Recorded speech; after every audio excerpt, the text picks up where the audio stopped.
delicious and mythical Griffin Muffin, and we are back with some Esoteric Ebb. This is quite the big one. Not only is it that this is the 10th stream of Esoteric Ebb, this is the episode where we found, we have found Frank, son of Frank. And we have some questions for Frank. We have a lot of questions. And this is it. This is the guy that is involved. He was the person we've been tracking for most of the time that we've been in the city below. So there is lots we're going to find out about what he was. Was he the one that was meeting with the elf? Did he meet the elf? What went down in the tea shop? Was he there in the tea shop when this whole thing went down? Yeah, lots of questions indeed. So, I guess no time better than the present, so let's go. There he is with his stupid fucking mustache. What have we got here? The troll's most expensive piece of loot. Ooh, that's some good stuff. Oh, that's the stuff that allows me to recover 3rd level spell slots, if I remember correctly. Where is it? Bone Dust? 2nd level. Where's the 3rd level one? Could have sworn I picked that up just before. What is this? Quickly quickly regenerates HP over time. That's pretty good. And then we have the bronze shield for dex and wisdom. Wisdom, definitely can see myself using that. Ring of spell storing. Damn it, what was the thing I picked up just before? I definitely got myself some health potions that will help me. Braces of Thievery. Nice. I guess that would have been really good if I was doing like a rogue sort of playthrough.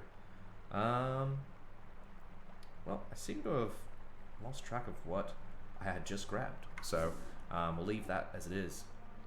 Now, I could interact with the pillar, or I could go straight to Frank. I think it's Frank. Here we go. Cage, you cannot open it. Oh, you can open it. As you approach the cage, you hear a faint voice inside. Oh shit, I have to think of a voice for him. I don't know, by his look. I think I have an idea for the voice. Ahem, won't you help me out here, good fellow?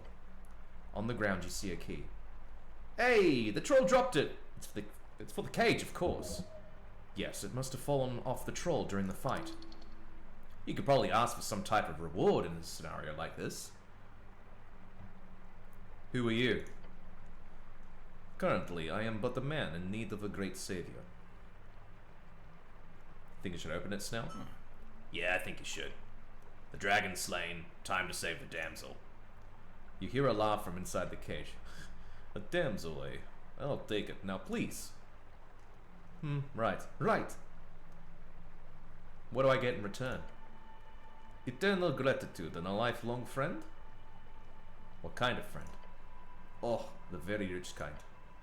I might currently just be a prisoner of war or something, like a kidnapping victim, but I have my coffers to summon. What do you know about the tea shop? Look, I'll be very happy to answer any questions you've got, but please. You hear him banging on the bars. I'll be much more talkative with my freedoms in order. Open the cage. As it opens, you watch a well-dressed and surprisingly not so scuffed man step out. Ah, yes, this is the feeling. Freedom. The sweetest nectar of any band. Yeah, this guy. He's got style written all over him. That sure is a free strider. This is a merchant prince, specifically the Moonwatch heir. You've heard of him. Moonwatch, a famous family of revolutionaries and reeds. They were one of the few powerful houses that managed to brand themselves as non-majorcrats, and thus both spared in some sense, revered.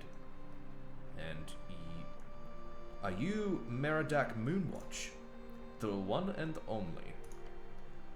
Oh, so we fucking guessed his name. Okay. Meridak Moon... Why is he called Frank, son of Frank? The fancy freestrider flashes you a series of pearly white teeth. Allow me to properly introduce myself. He bows deeply. Hola, Esyan, salve amice. Sex, hello, and greetings. He bows forward in a deep performative motion. My name is Meridak Moonwatch, great merchant prince of reeds. Pleasure to make your acquaintance, and quite honestly, a much bigger pleasure to be rescued by you. He looks to the goblin and immediately holds out a hand, presenting his palm. You must be local tribe member. Great to meet you. He looks at the hand for a beat too long. Oh, the goblin did not like the tone of that. Technically, yes. He shakes the human's hand. I'm Snell. Of course, Meriadoc says, returning a limp shake. Ha! Yeah, you're not supposed to shake. That's a freestrider thing. They just show their palms to people. Showing one's palm is quite the ironic visual for such a wealth-focused ideology. I've heard about you. A Reedsian author, right? That's it. He lifts his head even higher to proclaim a single question. And who might you be? I'm a great wizard. My name is Ragan. I'm the cleric. The cleric? That's right. Well, I'll be damned. The one and only, eh? Love it. He claps his hands together. You, my good fellow, have just saved the top-ranking member of the Freestrider Revolution. So now, let us get down to business. So, if he's a member of the Freestriders, that means then that the Freestriders are heavily involved in whatever went down at the tea shop. If he was connected to it. So we just have to, you know, try and get that out of him. Why are you here? Great question. I am covert expedition, you see. Expedition? Yes. I am on journey to document and experience the esoteric wonders beneath the city of Norvik, meaning the maze of the Water Temple, the depth of the Vango Valley, and of course the great undercoast path itself. Ah, why here? Because these wonders are truly wondrous, and quite honestly, reaching the gravity flip just isn't as easy as it used to be. Back in Fazen, it could be a week's travel just to get to this kind of depth. I'm currently writing my next book called A Freestrider's Guide to Aska. But writing a travel book about a place you've never even visited sounds a bit silly, does it not? He laughs. It's quite the thing, this job of mine. Maybe. What? Don't just give a one-word response like that. It breaks the flow of conversation. Jeez. I'm sorry. I'm just nervous. You're a celebrity, you know? Sure, okay. Anyway. I used my trusty collection of spells to make my way down here. Some invisibility, some detect magic, and some charm person. Oh, shit. First level enchantment spell. If the target fails a wisdom check, you'll be their favorite person for a little while. Of course, after that, they will surely hate you, but who cares about that? Easy trip. Surprised me, really. Oh, I didn't read the last part. What do you say? Following the directions I bought from an old retired cleric, a recommended source, I found the hidden path down from the Tolstad tunnels. Easy trip. Surprised me, really. Did you cast Charm Person on Moongore? The bugbear? Yes, lovely lady. Yes, I had to, unfortunately. I don't think she would have let me pass otherwise.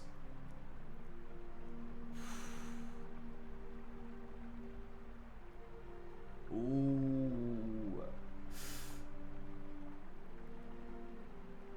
Oh, I don't wanna... Yeah, I think I won't punch him in the face. Really, I'm not one to cast mind-altering spells wildly. It's genuinely a last-case scenario for me. You know a fair amount of spells. He stretches a bit, looking uncomfortable. It's not something I like to advertise, but yes, I've been trained since I was a lad. As you might imagine, the horrors of magocracy make magic a less than desirable skill among free city leaders and all kinds. Tell me about this old retired cleric. Of course. A fellow named Boris. He lives with a monkey. A what? A gorilla, to be precise. Ape, I suppose. His roommate. I'm not entirely sure why I mentioned it, but it just seems like the most natural point of interest about Boris's character. It was recommended to him as a source of information about delving...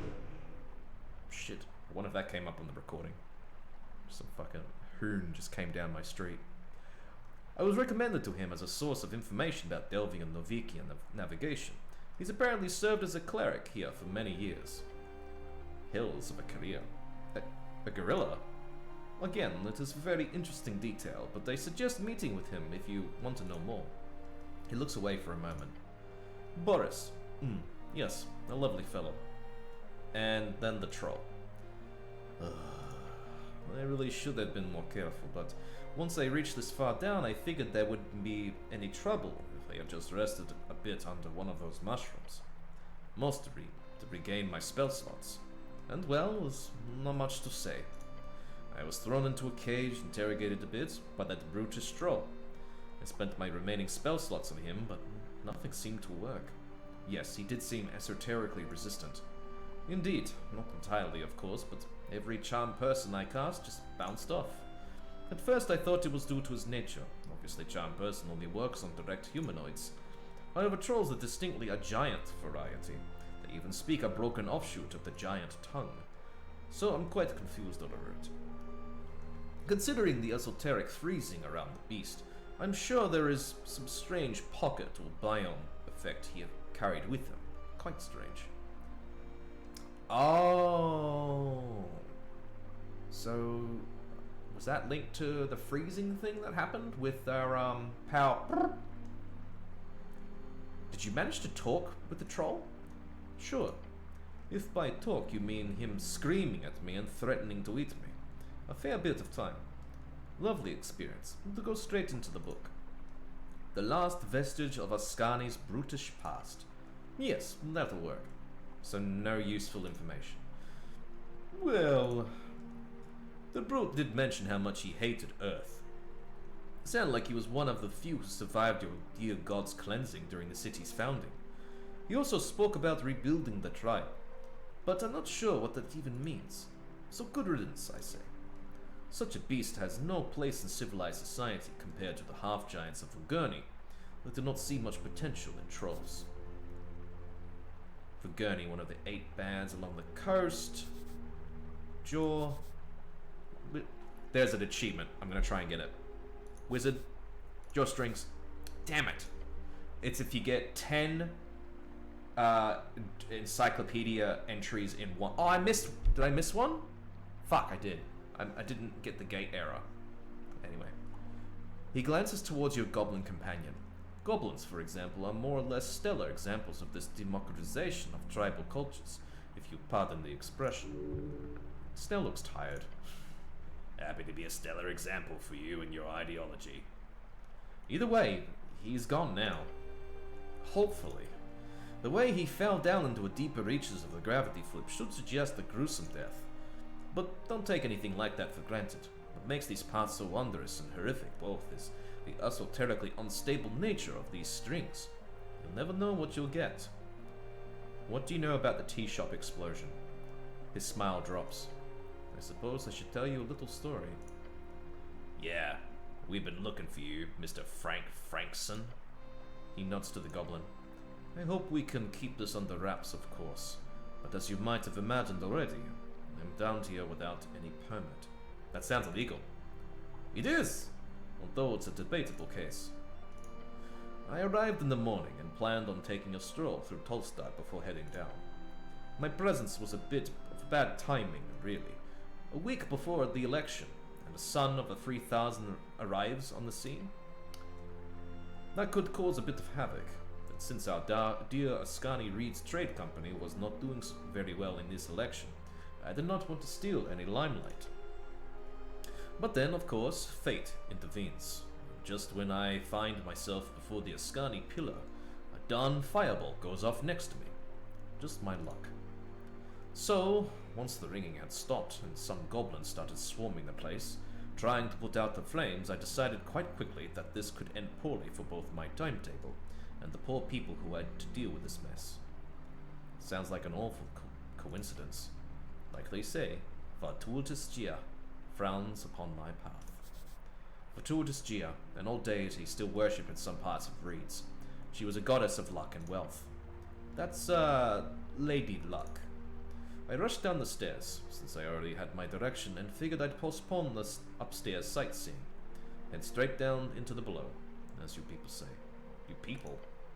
The locals, of which you are a part of. I assume? He is, don't worry. The free strider gives you a solemn frown. I saw something. You see, I have a pair of glasses. They allow me to detect magic, among other things. Where are the glasses? Lost, sadly.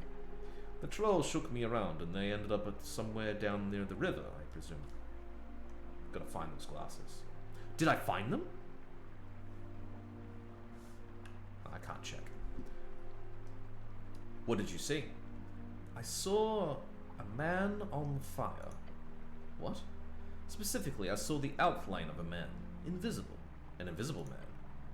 Perhaps I should describe it more like... Ah, yes.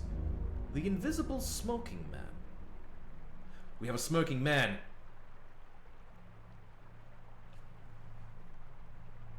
So he's not the person involved with the tea shop. My glasses allowed me to see him, or at least the faint outline of his esoteric illusion. Where did you see this? I had just entered the... what is it called? The area right below, with all the apartments and the big ravine? The pillar crossing. You saw this invisible man at the pillar crossing. Yes, that's it.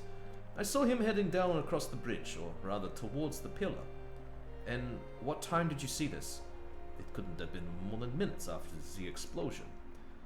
How many seconds does it take to walk from the pillar upstairs to the pillar downstairs? 60 seconds tops. Then perhaps that. It was rushing to get away from the drama, after all. Could you see any other details about this man? It was clear that it was a man. He was on fire, and he was probably wearing some type of armor. The silhouette made him look fairly obvious. Human, I would guess. Too tall for a dwarf, too short for a, I don't know, half-giant? But really, a humanoid slightly taller than either of us. I'm sure you're experienced with detect magic, but my glasses are not as powerful as that spell usually allows. So sadly, all I could do was see that silhouette. What did the man do? Well, that's the question worth a trillion tens, eh? Tens, the currency of the Free Strider Revolution. While free cities have multiple currencies, the magical paper money of Reeds is quickly growing into the most valuable across the coast. Sorry, 1 second. Yep.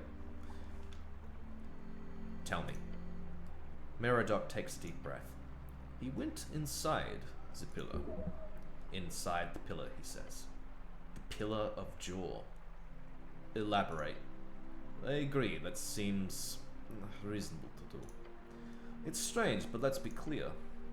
I first thought I saw a strange esoteric event. Or a ghost. Because the silhouette I saw, it went straight into the pillar of jaw. Right in.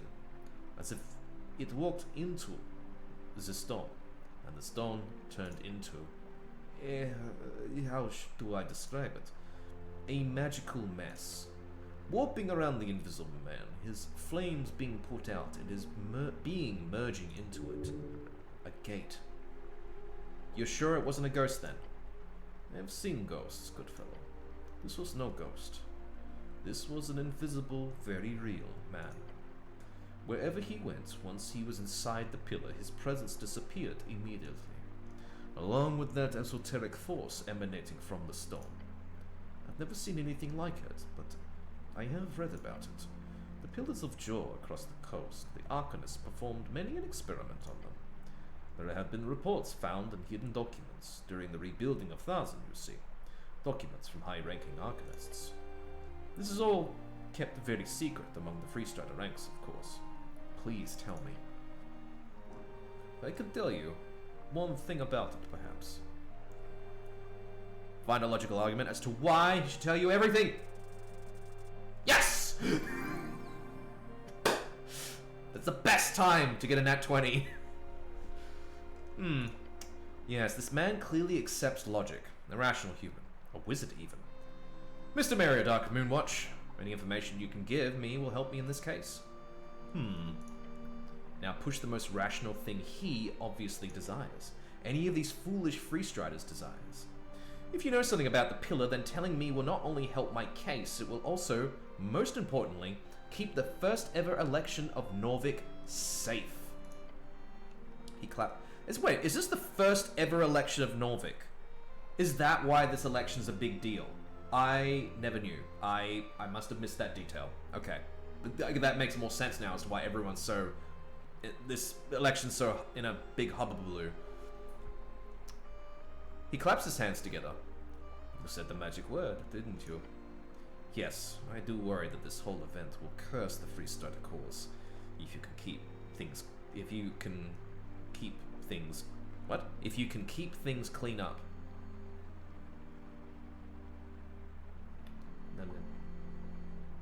I'm not sure if you can keep things clean up. I'm not sure how to try and... Anyway, the Freestrider gives a reluctant nod. Fine. As I said, this is top secret, so you did not hear it from me. He crosses his arms and looks out into the mist. The Freestrider ideal is meritocracy without magic.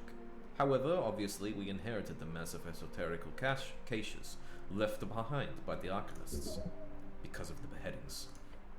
A terrible and idiotic waste of talent.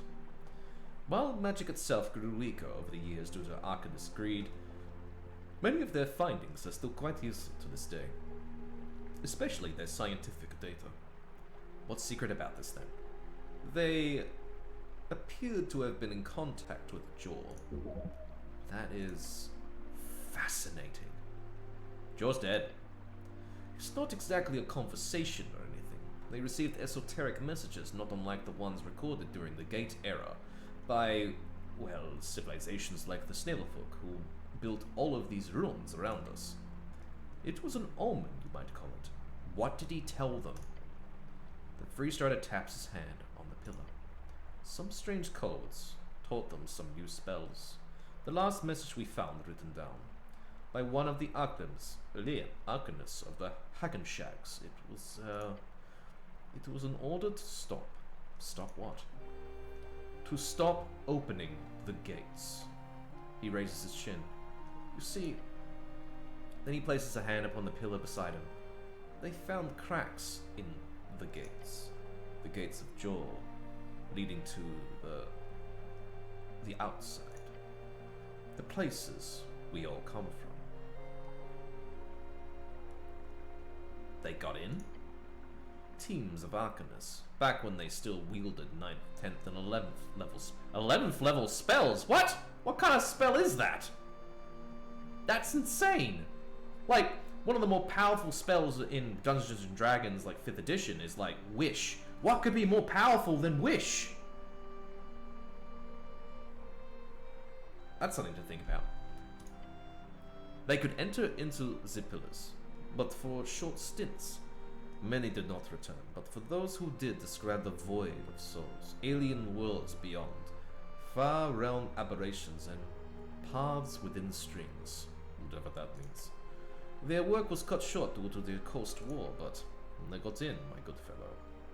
And Joe was not happy about that. It did not appear so, no. I believe that invisible man, who most likely fled directly from the explosion, he too entered one of those cracks in the ancient gate. As unlikely and wondrous as that seems. Huh. How would you even deal with that? Like, do we follow him through the crack? Yes, now, we must follow him through the crack. Meriadoc chuckles. A nervous chuckle. Good luck with that, I say. But unless you happen to know some ancient being, or gods forbid still alive in Arcanus, then I'm afraid you're fresh out of luck. We found no realistic way to replicate their attempts to enter the pillar. It's not like the higher tier spells are exactly common, eh? Could a Sphinx count as an ancient being? Oh, you speak of the Gyno Sphinx upstairs. She's quite the celebrity. Else, if you can get her on your side, then why not? I do know some freestride researchers attempted to get a good side on the Sphinx in one of the layers near Krili Eve but that didn't exactly end too well. What about an insane demi-lich? I'd suggest staying away from one of those, but really, even if you had one of those as a best friend, it probably would not have the power to perform such magic. Yes. I'll find a way in. I am happy to be of service, looking very worried for your safety. Your goblin companion, who stands quiet next to you as you discuss these methods of interplanar travel, raises a hand. Just to be clear, we're talking about teleportation, like magical teleportation. What'd you think? What do I think? Snell side-eyes the grinning freestrider before leaning in with a scowl. Look, speaking on behalf of Lady Sageleaf when I say this. He takes you aside, a few steps away from Meriadoc. The Halfways want this handled, no matter the obstacle. No matter what. No matter what. He gives you a determined frown. Why does Sageleaf really want this so badly? The goblin thinks about it, letting his eyes land on the pillar. Then he tells you, if we don't get something tangible, like for example this rogue spellcaster, then the Halfways will be in a really shitty situation. Oh, tell me more. Economically speaking, the city is fucking us all of the time. Sorry to break it, but your bosses don't really make it easy for us. The economy is fucking us all. Sure, but still, if the city manages to get their way on this whole fireplace failure narrative, along with all these damn zoning disputes, legally we're looking to get completely screwed. Lots of tenants that we have to house without any permits for the apartments they occupy. Hundreds of buildings across Tolstad, commerce, living space, even some governmental locales. Well, if we don't get something tangible, or at the very least some type of leverage on your dear magistrate fellow, then... He lets out an exasperated sigh. I have to do anything I can to stop that from happening. The old lady put her trust in me to handle it. Even if that means traveling into the beyond? Yes, even then. Turn the Meriadoc. We have decided to go into the Pillar of Jaw. Oh, how lovely. I hope you survive. If you do, I'll be sure to write a piece about it. What are you voting for in the election? Funny that you mentioned that. I did hear that anyone authorized to stay within the city is allowed to cast a vote, which is wonderful policy, and the Ascani Reach Trading Company has surely pushed for its implementation. However, as an outsider, I will, and one of the significant political power, I will not partake. A freestrider choosing not to vote? Isn't democracy your thing? It would simply be tasteless. This election of yours should be decided by those who call Norvik home. Whether that they've been here for a week or a decade doesn't matter. But I do not call it home, so I will not vote. That's why I haven't made my presence known in the city. I'm here incognito. He's looking for a fight. You should disagree with him. He'll like that. That makes sense to me. The future of wealth... Nope. Allowing anyone to vote like that is an awful policy. It can be a...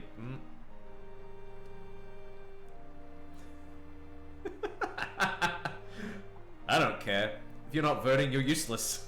He lets out a big laugh. I like the spirit. Democracy only spreads with that kind of heart and gut. Keep it real, good fellow. Do you know... here we go. The elf. Do you know an elf here in Tolstad? Not really, no. I have a few elven friends in Reeds, but I'm quite new to here in Norvik. How come? An elf died in the explosion in the tea shop. Oh, I had no idea. That's certainly a scandal in the making. An elf, you say? Elam, I assume. Uh-huh. She might have been the target of the explosion. That's just awful. I will leave this investigation to you, but I assure you I have had no contact with any elf in this city of yours. That's the truth. Convince him to pay you a lot of crowns. Is this the guy who dropped the yellow hat? Most likely, yes. Do I hand over the yellow hat? Oh, won't you look at that? It's yours, I assume. It is indeed. I must have lost it at some point. I did get in a hurry, quite the hurry. He reaches for it in one of his collected pockets and pulls out a book. This is the least I could do for you in return. A signed limited edition of the copy of the Beyond the Reeds. Cool! He hands it to you with gusto. I've already said I'm a fan, so I have to say thanks. I try to infuse my writing with freestyler ideals, and it's proven quite popular across the coast. Hopefully it's a sign of the times, of Gia's good fortune to come. He smiles and puts on his fancy yellow hat. It doesn't look good. Too good on him. Sadly does not suit him. You will continue imagining him without the hat.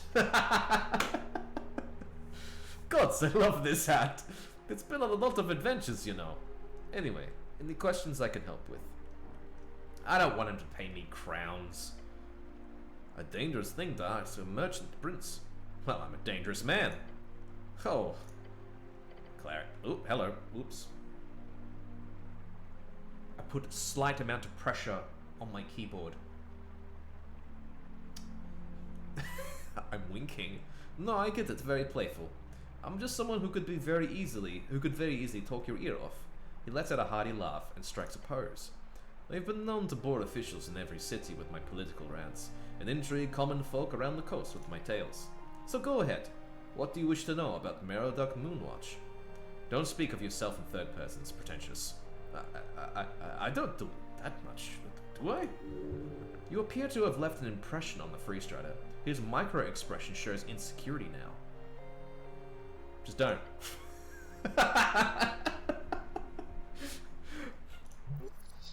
Damn, didn't think he'd be that sensitive. Wonder what other old bullet holes you can shove a finger into. So you just travel around a bunch?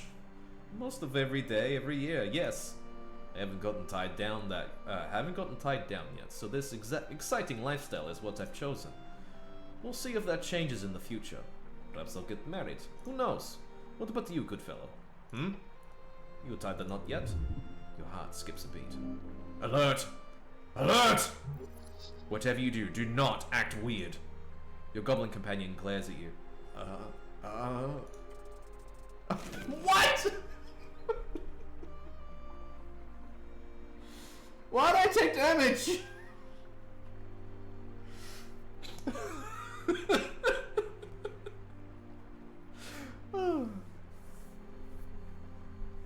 Oh, sorry. I must have mumbled.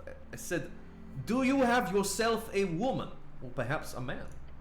I'll be honest, I've yet to research how the Earthfolk manage their intimates. Buggering isn't outlawed here, is it? Gods, I hope not. Can't really handle a conversation like this. Can ya dodge it or something? Sorry. Must seem like a strange question, but you'd be surprised. There are tons of cities across the coast that try to regulate and codify what people can do with their bums. What the fuck? It's really quite ridiculous. I want to talk about something else. Attempt to have this conversation. I don't know. I think it's... I want to go. I want to talk about something else.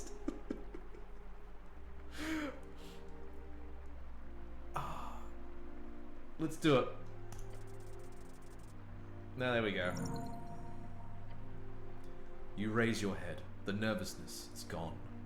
Well, I hope it's not bad to ask. Look at the freestrider. Ask about what? Oh, sorry, I must have been unclear. I just wanted to ask about buggering the butt. Yes, is it legal here in Norvik? Look to Snell?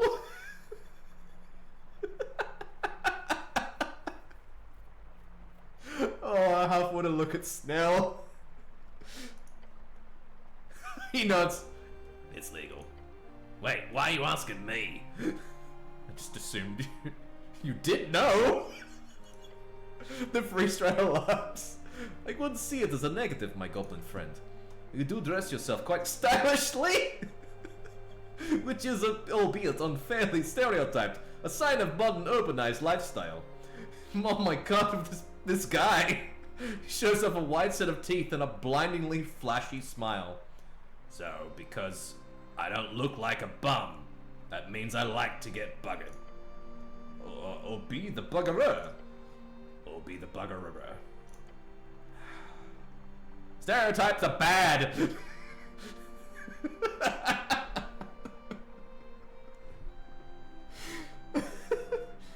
This is what's going to happen. I'm gonna take this as a compliment. Thank you, Mr. Mariodoc. I do dress quite nicely. You're welcome. Right, then, now, we are going to move on. And maybe don't pull all the awkward questions just on me. Okay? Sounds good. Great. It's legal then. Good to know. So, about my original query then. You got yourself a special someone at home, my good fellow? Just clear your throat for an uncomfortable amount of time.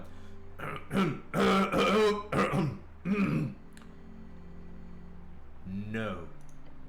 Oh? Stare at him nervously. Well, I wish you well in the future then. If that is the thing you even want to begin with, of course. Many go through life alone, and many do it without the standard experience of love. And that is all valuable as well. Keep staring at him. That's all, I gotta go! Very well.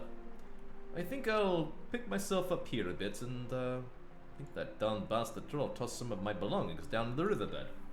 Hopefully I'll be able to recover some of it. But either way, thank you again, good fellow. You've performed an amazing service for me and the entire revolution, if you believe some of my fans.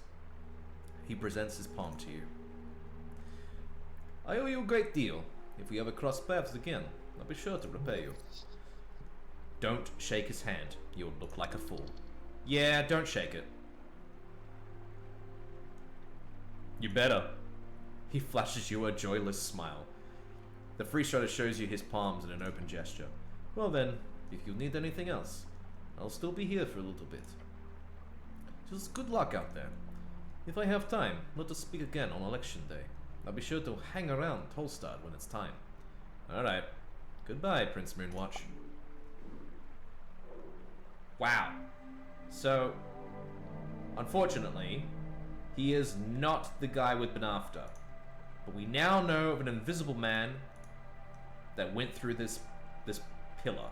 Can I? Oh, there's more! But I will do this. The Pillar of Jaw towers before you. He is speaking to you. Touch the pillar. You place your palm against the damp, soft surface. Yes. There is sentience inside.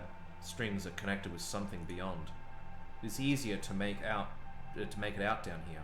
It appears the esoteric power grows more intense the further down you go. Logically, this would indicate that there is a central point somewhere within the undercoast, where the power is at a climax. Unfortunately, you cannot reach so deep. Unfortunately, you cannot reach so deep. No one probably can. However, you could try to reason with this sentience if you so desire. It could prove useful. Oof, man. The goblin is impatient, but I have a shitload of things that have lowered that DC. Let's fucking wing it. There we go. No stress. Now, with the pillars so far beneath your dear decaying city, the voices are loud. You know damn well what they are. Only a fool would ignore it. The unreasonable assessment of death. Press your palm hard against the surface. Many have written about the Pillars of Jaw. Modern scholars talk about them as nothing but relics of the Gate Wall. Gates themselves to other worlds, the worlds we all come from. However, Arcanists knew better. While it is not common knowledge, and most would consider it nothing but an esoteric conspiracy. The great men of old Dimenor understood the pillar. They knew they are gates. Dormant gates. But these whispers beyond are not some alien mind attempting to converse. No, it is but the mindless chattering of souls. Souls of our dead. They are finding their way into these dormant gates. Ah, like the pillars in Pillars of Eternity! Why? You cannot tell. But that is what these screams are. The yelling of the dead. How horrific. Yes. Yes, it is. But this is as far as you go. You understand little about this esoteric relic of the Gate era, except the souls. You feel the dead inside. Huh? Yes. Something to analyze her at a later date. For now, having discovered these many levels of the pillar, you feel confident in traversing the paths between them. You have unlocked fast travel between the levels. Oh, that's what they could be used for. Neat. Good stuff. Nice. It's good to know I've secured these paths now. Secured? For the moment, yes. Remember, any part of the city below which is not continuously inhabited and tamed will eventually be reclaimed. Reclaimed and scattered. Feel a connection to the pillar. It is not eerie, nor is it strange. But it is a familiar scent. One that is just beyond your mental grasp. As the blue will say, in time. Right. Oh, the blue intelligence. Yep, makes sense. Remember to feel as much as you think. The esoteric is not something to be only detailed on paper. It is a wild thing to be lured and to be loved. This thing sure is a way more active thing than I imagine, considering it's just sticking out at the center of the city. A shift might be happening. But that is not for you to investigate. Not now. Yes. In time, it will be more important. For now, you will do as the others do when it comes to these pillars. Leave them alone. I guess I should go to the top part of the pillar and if I want to try and re-enter it. Yes, you should. So someone went inside this thing, huh? It appears so. You'll have to be real careful if you want to follow into a gate like this. But you can do it. Alright. This is it. To the pillar crossing. Oh. Shit. What's happening? Oh.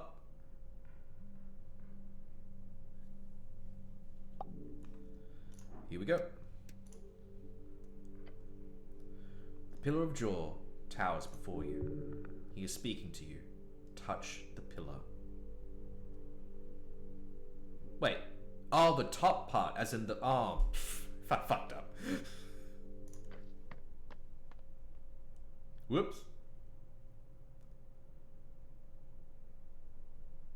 Should I go see the owl person for my book? I feel like I should, because what if I have a whole thing again where I get, like, you know, taken on to fucking otherwhere or something, and like then I don't come back for like another fucking day or something. I should probably go see that guy, get my book, then go on to... I might need spells. I'm going to some place I don't know about. Probably gonna need some new spells. So let me just find my way over there, because I know the layout of this place like the back of my hand. I don't. I'm always just so fucking lost when I'm in this city. I suspect I can go this... Is this... Nope, that's the... I just... Wait, isn't there a thing in the pillar crossing? I can, go to Water Lane from there? Because I need to go to Water Lane. That's... Where's that lead to? Drunk Sphinx. So we also need to see the Sphinx again as well. Hello there, friends. We need to see the Sphinx anyway, because... they might know more about the power that's needed to enter the portal. Okay, this is Water Lane. I think we're really close to a level as well. Yes, we are. We're so close. Alright, where is that guy?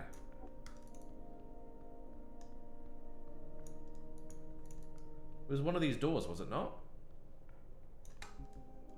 Ooh, we got some glowing things. 2 glowing things. 3 glowing things. Okay. Alright, where's my book?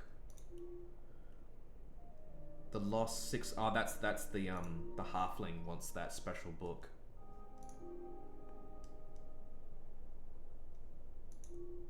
Novikian Resistance. Completed. Where's my book? Where's my book? Phoenix Folio. You found a bookbinder in Water Lane. He says you'll pay, and it'll take him till the next morning, or rather afternoon, since he's an owl. They seem to be nocturnal, or maybe it's a bookbinder thing. Don't be judgmental. So it's in the afternoon I need to grab it. So I've missed my chance again. Oh, for fuck's sake.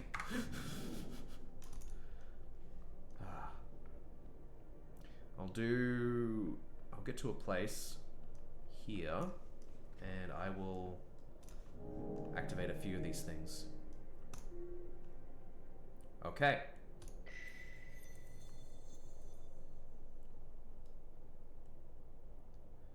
Delved deep, sought far, seen within, watched without.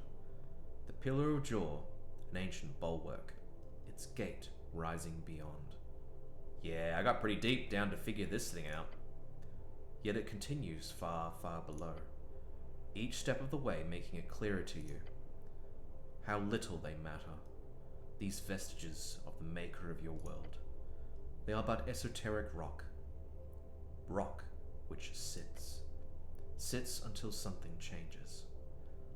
This isn't making things clearer to be perfectly honest. That is okay. Remember the words, the ones written upon the soft tissue at the back of your head. Feel the esoteric, sway it. To tame it in hubris and pride will always result in tragedy. Fools talk. You are a genius at work. This investigation has led one step closer to that illustrious title you seek. String Master. No. This magic must be wielded in attunement with the divine, nothing else. Listen to the voice of God. It shan't lead you astray. That's not the voice you heard, buddy. That was, if anything, a potential patron, which is, of course, a way more exciting. Okay, I'm sensing some different paths here. Yes, 3 of them. You do not know where they will lead, but you may consider each. Tell me more about the voice of God! Earth watches upon you. His spirit channels your powers each day, and that will never change. Trust in the divine. Alright, so whenever you roll a d20, another hidden d20 is rolled. If that die is the same as your die, you critically succeed. If both are natural 20s, you regain all your hit points. You regain all your spell slots. And you lose all levels of exhaustion. And you genuinely become happy for 1d4 seconds. That is really fun. Like, imagine if that goes off. Oh, that would be so much fun. Tell me more about String Master. Focus on your mastery of the esoteric. This knowledge, as cryptic as it is, will help you on your way. For each level of spell slot you have, you gain 1 additional maximum spell slot. For each level of spell slot you have.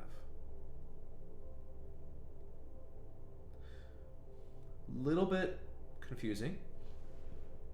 For each level of spell slot you have, you gain 1 additional maximum spell slot. So that just means that I have 1 extra spell slot per level. You get a friend beyond. They'll take care of you in a win-win sort of situation. Communing Patron. If you take damage that would cause you to go to 0, a mysterious force protects you. If this happens, you take no damage and lose 1 first level spell slot. If you do not have any first level spell slots, this does not happen. And yes, this is different from the godly voice thing.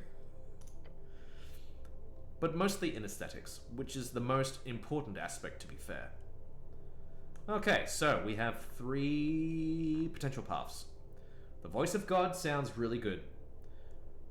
And I think, as a part of my journey so far, as the cleric of Tolstar, it's either the voice of God or string master. Now, I've been doing a lot of stuff with the strings. I did some cool stuff. Well, I wasn't quite good with the demi-lich. I did fuck up like a lot of times with the demi-lich. So I don't think string master is really the thing for me. And I did manage to convince the troll that I was Earth. So maybe voice of God is like the most fitting. Yeah, here we go. I am ready to make my decision. Well, yes, you know it. Come on. Voice of God! Well done. Earth be blessed. Ah, yes, but now I have the issue of... I don't have the slots for it. Oh, whoa, whoa, whoa, whoa, whoa, whoa! Level advancement! We did it! Yes! Okay. Where do we go from here? It is really dumb that I did not put my proficiency in wisdom, even though everything, like my highest stat is wisdom. I think I'm just gonna go more wisdom. Really, wisdom has helped me a lot make this playthrough what it is. I really feel like the sort of experience that I've had, like, you know, attuning to Asgalism, being able to sense people's emotions and stuff, like, has really influenced by just having really high wisdom, as one would expect if you've played Dungeons and Dragons and tabletops and other RPGs and shit. So let's do it. +4 modifier. Hell yeah. But how do I... Oh, I've got another thing. No, 2 other things. Alright, let's do the election thing. But how do I... Oh, choose feat, forgo feat. Forgo feat. I like the Democratic Herald one. That one's good. Advantage on initiative rolls. Human, dwarf, when you're at full health, you take damage. Those dice are rolled. Disadvantage. I think I'll... You can only add it back after resting. I'll keep it. But that does mean then, when I go to sleep tonight, we're doing a bunch of... We're redoing the whole questing thing. The feats that I have. Okay. Let's do it.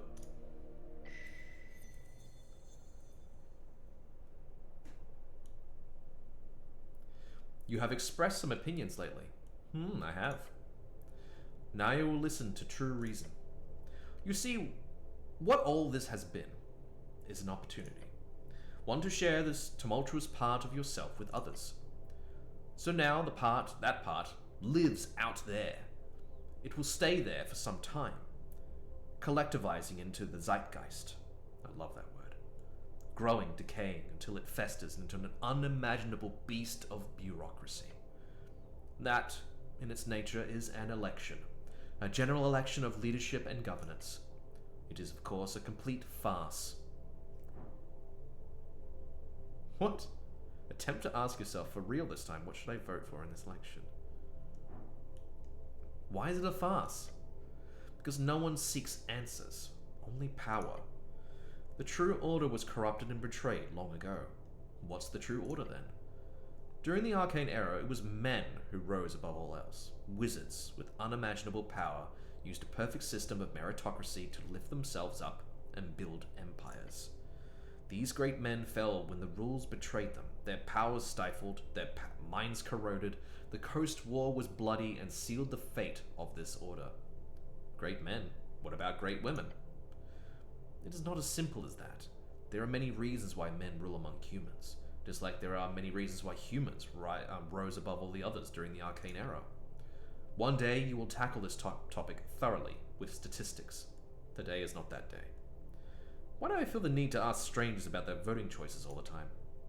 because of your intellectual curiosity. Keep asking.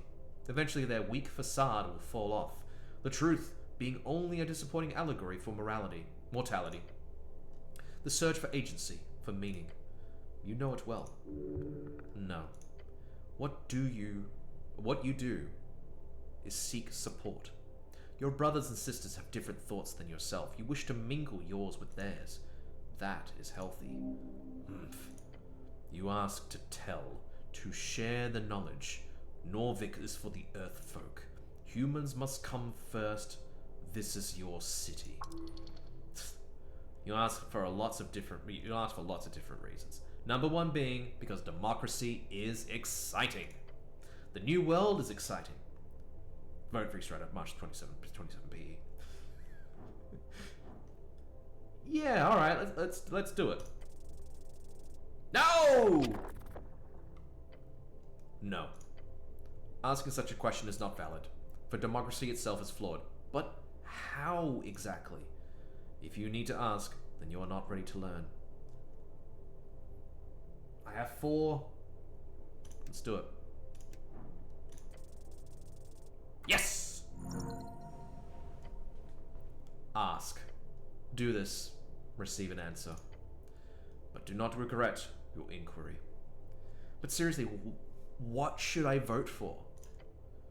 Being blunt is healthy. As such, you should listen to the following well. There is no good choice here. None whatsoever. What about the Arcanist party? It does not exist. Or rather, it might as well not. You know of an old man, Prax, in his gathering of so-called wizards. However, branding a political party around the abhorred ideology of the previous era is not an intelligent idea. And to that old man Prax's imbecilic behavior, and you've got a failed party for idiots. I will vote for the Free Striders then. The Nationalist Party of Norvik is a stale relic of theocracy and bureaucratic fascism. Oh, they actually say the words fascism. Fascism, an ideology born during the Ghost Coast War, formed out of Alexander's dream of a long-lasting empire born out of the fallen theocracies of reeds. It is as if they subconsciously understand their decadence, crafting exactly what they deserve. I like that. Yep. Like a weak man who smiles as his wife crushes his ego day after day. The Nationalists are ruining this fine city. Agreed. But in what way? They won't put me in charge. They are weak. There is more to it than that, but yes. I could vote for the Free Striders and allow the opportunists of New Dimenor strangle this ancient city even more. Even more so. They already own most of it. Giving them de jure power would not change much. I agree. But it doesn't matter how much they promise to keep Norvik independent. If they win, they will surely incorporate it into the Free City Agreement. At first through legal loopholes, then through the guise of increasing wealth, then by simple lack of animosity among the populace. The Free Strider Revolution is a poison. It is already in your veins. Fuck it. What about the goddamn Asgalists? If a dozen dwarves knocked on your... Why? Like the spell. Okay. If a dozen dwarves knocked on your door and asked if you hand over all your wealth with the promise that it would be returned with you when you really needed it, would you trust them? Fuck yeah, I love dwarves! That is how they get you. Asgard was a simple underground dwarven male, born during the Divine Era. He was a dwarf who came from nothing but resentment and anger. It is not clear whether or not he was truly a demigod, but in his death he had left a ruined empire in his wake, millions starving, 1,000-year legacy of dwarven history destroyed. He wanted to take the amazing riches gathered by the many dynasties of the Lower Empire and simply hand them out to the populace. An idealistic revolutionary. Some of them see him as a precursor to the Free Strider movement, but in comparison, miraculously, the Free Striders look somewhat competent. The dwarves beneath Ascani never recovered from Asgard. Today his followers are known as exiles, since they are not allowed to even mention his foul name underground. Yet here in our city we allow Asgalists to gather and share their toxic ideal freely? We are lucky they do not have the same kind of backing the Free Striders have. That would be the end of everything you hold dear. So, I shouldn't vote Asgalist. This dwarf, interesting perspective. It is the truth. Nothing but the truth. So I shouldn't vote at all? That is up to you. It would certainly be cowardly to not make any decision at all, and might even anger many, although being apolitical would certainly allow you to circumvent any disrupting situations. Truly, it is up to you. Though remember, it is as intellectually dishonest to take a position of neutrality due to fear of saying the wrong thing as it is to take a position for your own gain. Based. I love it. A true genius speaks true, listens, then speaks again. I have made my decision. Social democracy is the only ideology that does not trample upon the safety of the working person. Asgalism, as it appears in Norvik, is good, true good. You are forgetting about one.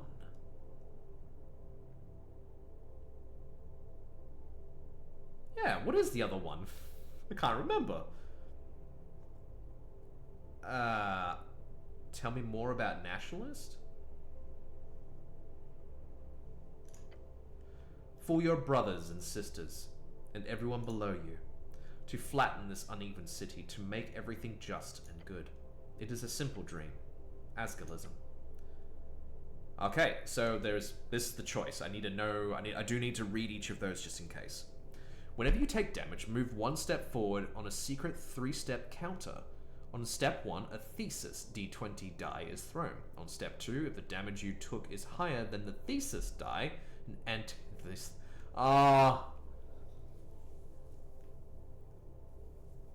It's dialectics. It's literally dialectics as a dice roll mechanic. On step 2, if the damage you took is higher than the thesis die, it should be a antithesis die, d4 is thrown.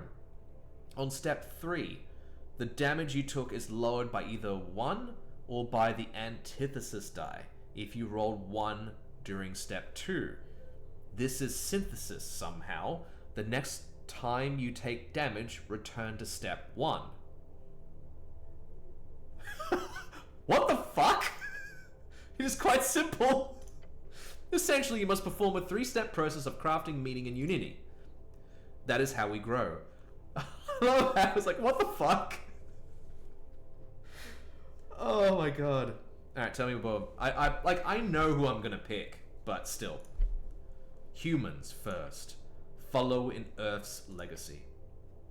Extra proficiency in rolls when speaking with humans. Which there are a lot of humans, so. Free trade, prosperity, democracy. In short, good shit! Gain a 10% additional discount. Well, that's bullshit. Tell me more about Arcanist. A Magocracy. Led by you. Led by you? The greatest wizard of the coast! What? Arcanist, when you use up your last spell slot of any level, you roll a D100. If the result is lower than your natural intelligence, you regain that. That's a real... It's like a... Under 10... It's like a 14% chance that I'll regain a spell slot. I like the flavor, mechanically. Like, it's... If say, like, it was like every spell slot, if I cast every spell... Sorry, I should rephrase that. Every time I cast a spell, I can roll a D100, and if I get under a 14, I get my spell slot back. That would be better. I hate to say that, but yeah, that would be better. Tell me more about Agrarian. The way of the earth. Hungry. Whenever you pick up food, you roll a d20. If you get 16 or higher, you get an additional food item. Yeah, that's fine. Tell me more about being apolitical. Objectively smart. Be whatever you need to be to win. Increase proficiency in all rolls by 1. This amount is increased to 10 on any election day. Cool. That is cool. But We all know who I'm going for here. It rumbles. I am an Asgalist. You will make the world better. You feel a great deal of knowledge from dealing with this burning question in your heart. Good talk. Oh, there's runes on the back. I didn't notice that. Oh, I can't remember. I used to know Elder Futhak pretty well. I'll have to look it up later. And we have one more. Okay, the Star Witness.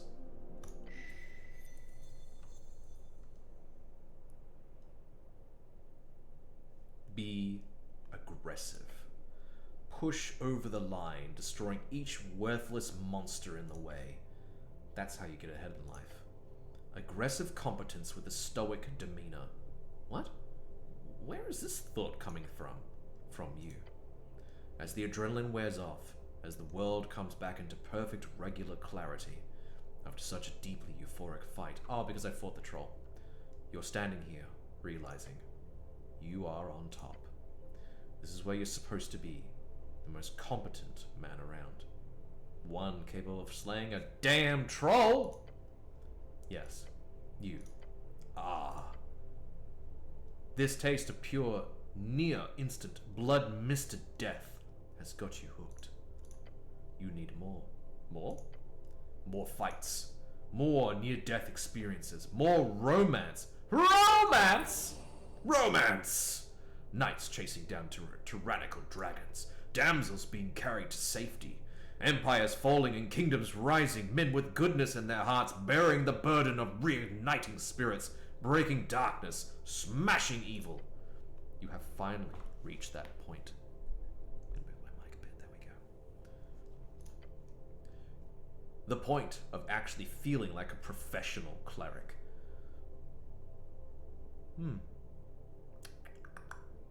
So, all I need to do in order to feel like I'm good at my job is killing an extremely dangerous, and probably now extinct, gigantic monster? Or, the romantic ideal of heroism, knights, and kings is a fascist propaganda used to elicit unrealistic aesthetic ideals for young men, radicalizing them towards nationalistic agendas. And what is wrong with that? Nationalism promotes terrible, hateful ideas. We don't want to be feudal states of old, nor do we want a repeat of the arcane era madness. We want a liberal, modern man, one who is nice and calm and loving and never hurts anybody ever.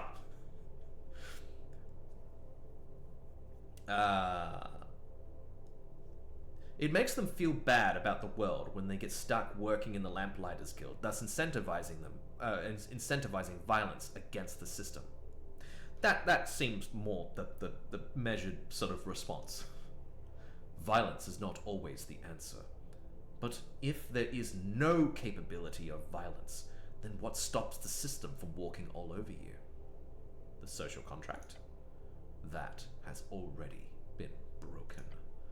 There is a self-destructive hatred festering within men, within you. Some might say it is driven by the forces of various powers in the world. Some might say it is inherent to this post-war era. But it does not help anyone. A man is not inherently evil for desiring greatness, nor is he mad for throwing himself into danger. There is always a need for men to take and rule and protect. What is needed is a way for men to dream freely, to aim towards the ultimate greatness of the self, aimed at helping everyone around, so they do not become thieves or tyrants or ruthless gatekeepers. If there are no positive outlets for these desires, then it is exactly where they will end up. A generation of men told to be calm and nice will grow up to be violent and wild. A generation of men told to be competent and good will grow up to be wise kings and lovable people. Simple as. I simply don't agree. Then you need to spend more time understanding yourself, or you will continue down this false road of femininity. Feels like you might be leaning in the wrong direction here. The goal isn't to break yourself for some illusionary audience. It's not? Oh yes. Risk assessment, baby. The larger that creature is, the more you should be getting paid. Not in troves or loot, that shit's a nice bonus, but you gotta get this on paper before you dive in. If you're ever fighting a troll again, you'll be doing so for a maximized hourly rate with every possible gruesome death calculated into that final price. Your life on the line? That pouch is getting fat. Them's the rules. Like the Pest Control Guild? Sure, but like way more lucrative. Clerics are in high demand, especially these days. Clerics with your kind of esoteric know-how? Invaluable. Right, I'm not sure this is for me. You know for damn sure that you're just gonna keep throwing yourself into danger like this, so get paid for it, dumbass. Taking the gamble for pay is good, sure. But to actually live to tell the tale, for that, you need more than luck.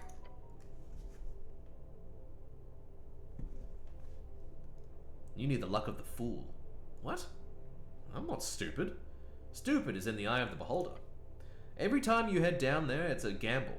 Every time you take on a job, and there will surely be even more ruthless jobs than that troll in the future. You will roll that die. That die being a 50-50 chance of death and destruction. What did the red one call it? Getting blood misted? Instantaneous smashing. That's it. That's what you're risking every time. So embrace it. Focus on being really, really lucky. You have survived long enough on gut and feeling and ultimately pointless gambles. It is time to calculate your odds properly. What's that? As you can clearly evaluate, each time you take on a challenge, your outcomes are quite extreme. It appears that you are just as likely to succeed in an unlikely and extreme manner, as much as you commonly find yourself in a radical and rather terrible failure. That might be true. It is. Even by recognizing your personal skill level involved with any particular task, the overwhelming power of chance is evidently your clearest ally. This is bad. Instead, let us lean upon the strings for balance. A tightly strung balance, one born out of a beautiful, curved yet balanced bell. A bell curve? Yes. If you before had an equal chance of each outcome, which is quite volatile, this would instead allow you to take control of the outcome, aligning each attempt around the center, the average. Oh, I think I can have a guess as to what that particular thing is going to give me. This would reliably increase your odds at succeeding at tasks when you are equipped to handle, while dramatically decreasing your failure rate at those you are not. I understand what this means. Obviously, it is quite rudimentary. Of course, this would impact both you and your opponents. Jaw strings are universal, after all. Tell me more. So I've gotten my 4 things. Engineering reflexes, professional cleric. Okay, luck of the fool. If you're gonna gamble, might as well save yourself the biggest fails. Whenever you roll a natural 1, you get another result and take D4 damage. This effect can repeat to infinity. This damage cannot take you below 1 HP. That's pretty good. Tell me more about dungeoneering reflexes. You've dodged enough shit to get down here. In the future, you will be ready for anything. Whenever you roll a 10 or below, add an extra proficiency to that roll. Alright. Not bad.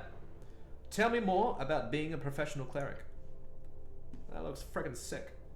This is it. You feel it. Finally, you are competent. You cannot critically fail.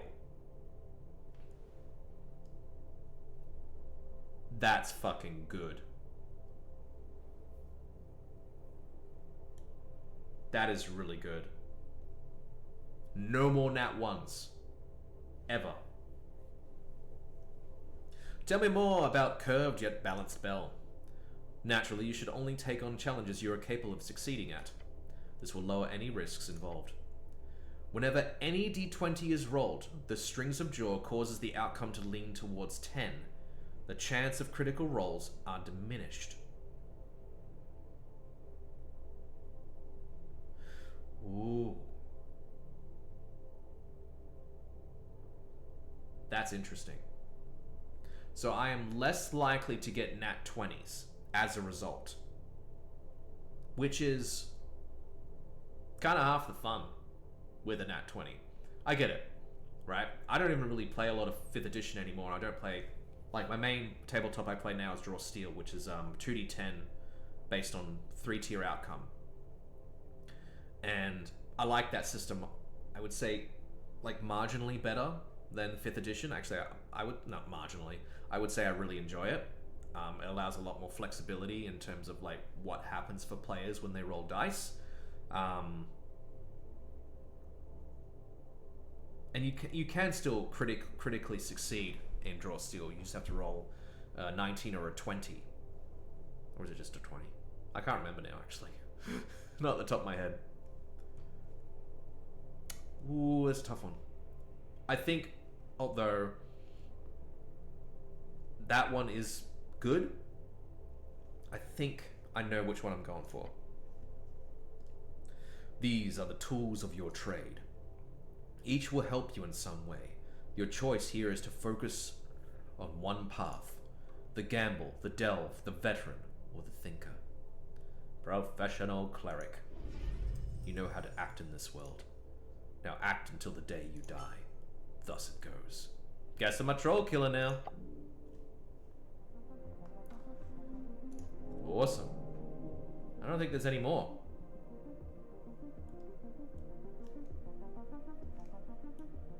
Cleric! What? My game broke for a bit. Okay. Well, it's now 9 o'clock, both in the game and 10 minutes away from there. Wow. 3 wisdom on that. Incredible. Okay, so I can't see the person to get my book. I might as well go to the pillar and check out the pillar before we make any other decisions. Oh, where am I? Oh, I did go down the stairs. I'm honestly a little bit kind of surprised by Frank, son of Frank, not really yielding a lot of information other than just pointing us going, it wasn't me, it was that guy. But it's good. It's good that we now have a clearer sort of objective, you know, rather than just chasing down this guy. Where's this go? Yep, it goes up to Tolstar.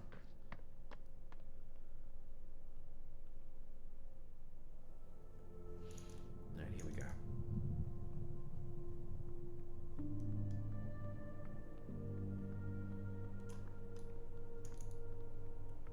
Alrighty. Saving. I don't know what the fuck's gonna happen.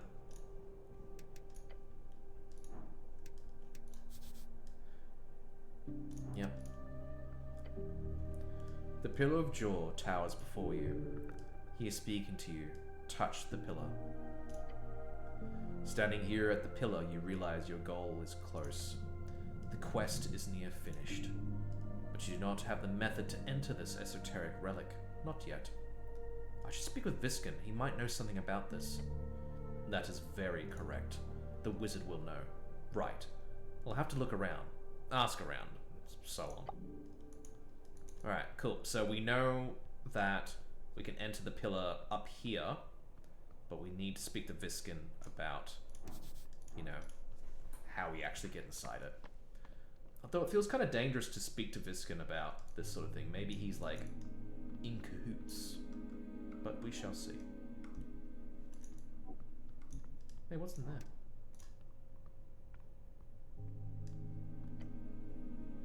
Looking inside, you find this pot to be empty. A most common storage, most contain strange herbs or ashes. This one does not. Cozy spot. The pot was recently emptied. You can still see some remnants of dust at the bottom. There is fear. You must grow sturdier. You hedonistic fool. Pray the stomach dies and lets the mind work without its poisonous influence. The fuck? Anyway, let's talk to Viskin. Ooh. Can we get any more? Ugh. Yeah, it's still the same thing. Yes, he says with a smile, putting away some of the documents before him. Oh, there's the thing for the free striders. Ooh, 21.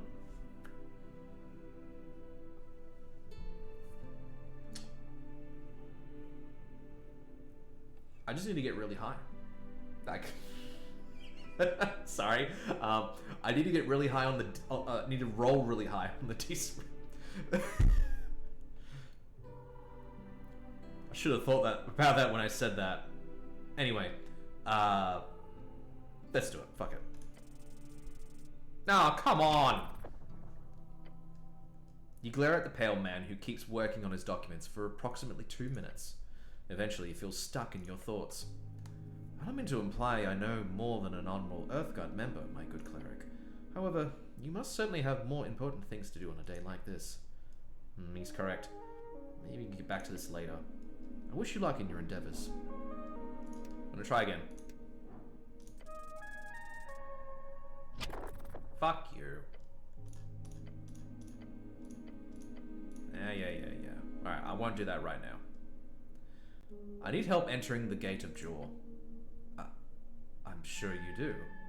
You're not surprised? He takes a deep and eerily long breath. Little surprises me these days. Why not? He says it with such gusto. You know how to get in? I do. This is no major secret, however, the method is quite difficult. To enter the Pillar of Jaw, through the crack left in the gate, you will need astral projection. The 9th level spell? Indeed. You would need a spell scroll. That is the only reason we'll manage to solve this. Wouldn't that just project your spirit? Normally, yes. However, entering a Gate of Jaw with said spirit causes your physical being to follow. This is documented by the Tulin, the snail folk who laid the groundwork for this type of research. I can't cast 9th level spells. Undoubtedly. Rude.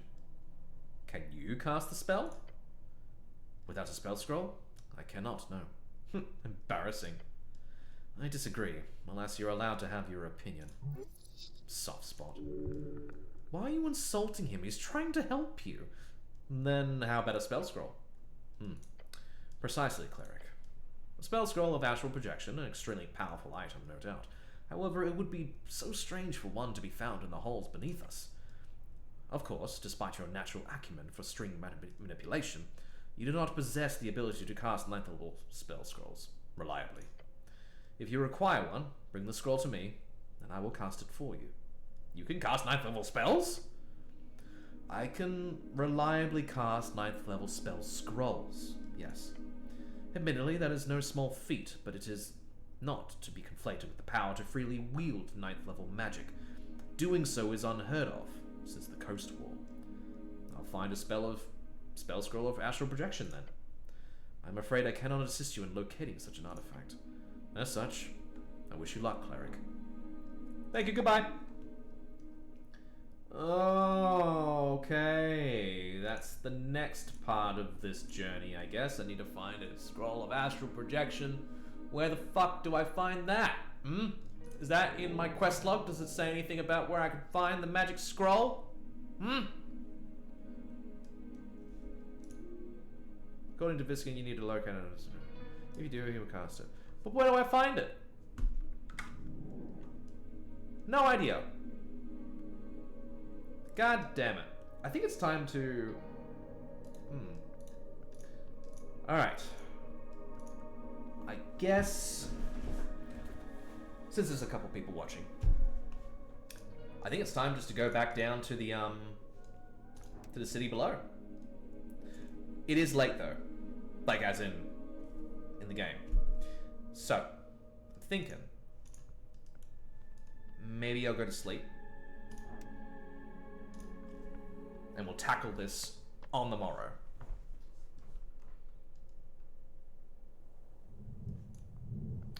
Yeah. I should probably tell Snail to go to bed. Go on, Snail. Hello, mate. Oh, I can behold him too. Let's do it.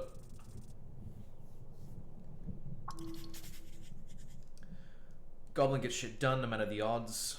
Highly competent, but with a craving for validation. Just look at the way he dresses himself. He doesn't work for himself or any ideal. This goblin devotes his life for his lady, no different from a religious nut.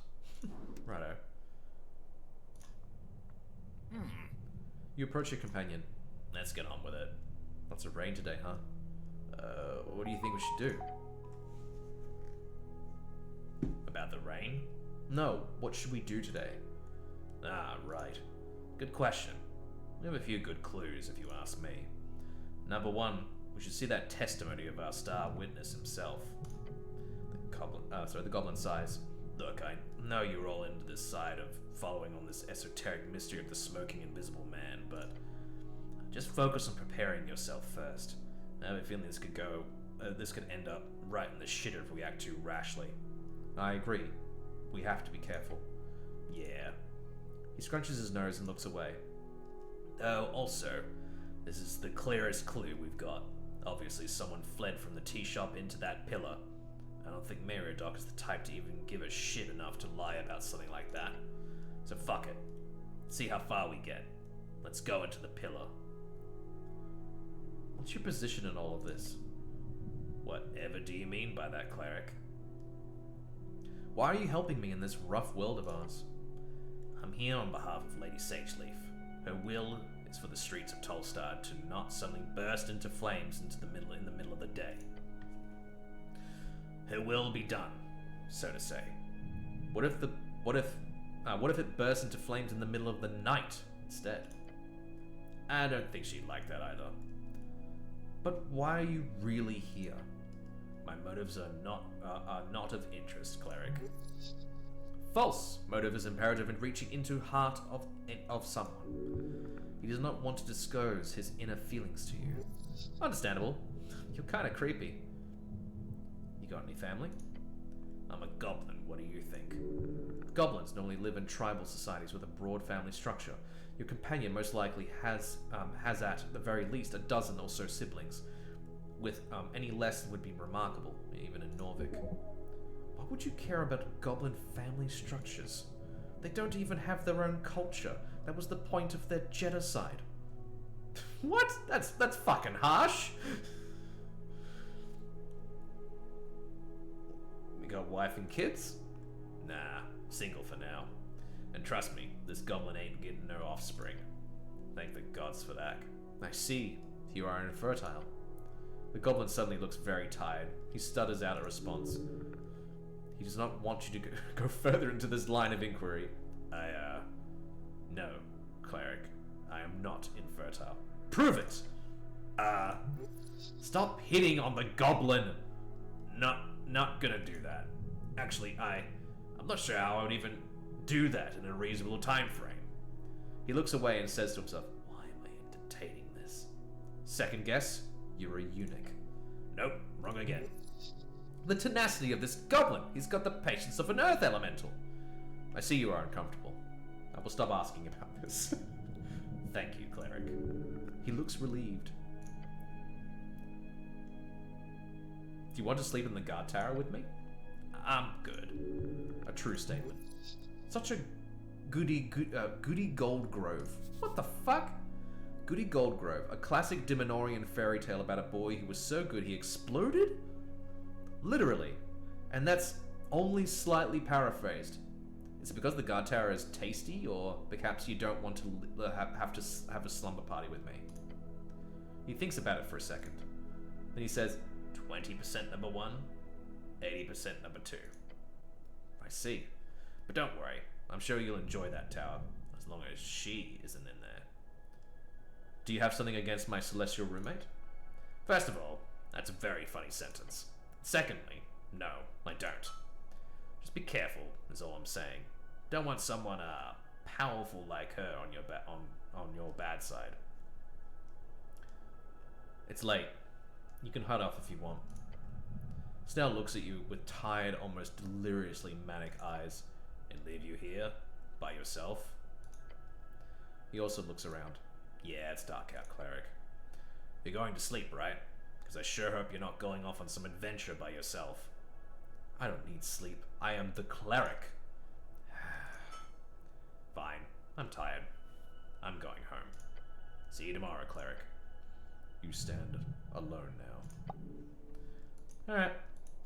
Time to get some sleep. Am I going the right way? I'm not. Fuck it.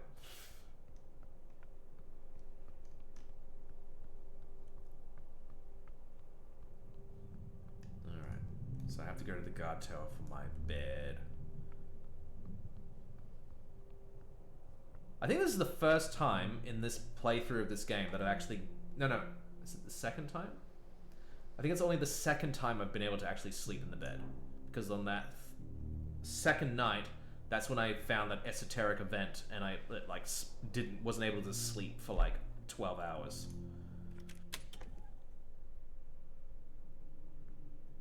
Oh.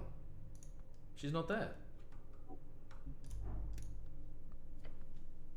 You look over a thick pile of documents, which adorned with the symbol of a fish. Official city documents could contain useful information. Do you see the size of this pile? It'll take hours to go through it all. Top secret documents, archived by city clerics over many years. You have the right to look over it. The documents are not very well organized. However, as your eyes glance over titles, reports, and statements made over decades, you do find a few that catch your attention. Sweeping your gaze over the pile, you immediately stop a bill of sales. A sale by the city to the Ascani Reeds Trading Company. Okay. Looking for an official palace seal, you find a note with the sentence, "Sage leaf must be contained within." Shit. The older files focused on the oldest.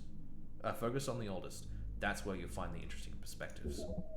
Obviously, just look for any mention of the tea shop. However, be careful. Each attempt to analyze a document will take time out of your day. Okay. So it does tell you how many hours you can spend. I wonder how I was able to do this. Is it because I've arrived at a certain time and like Eta has like moved on elsewhere?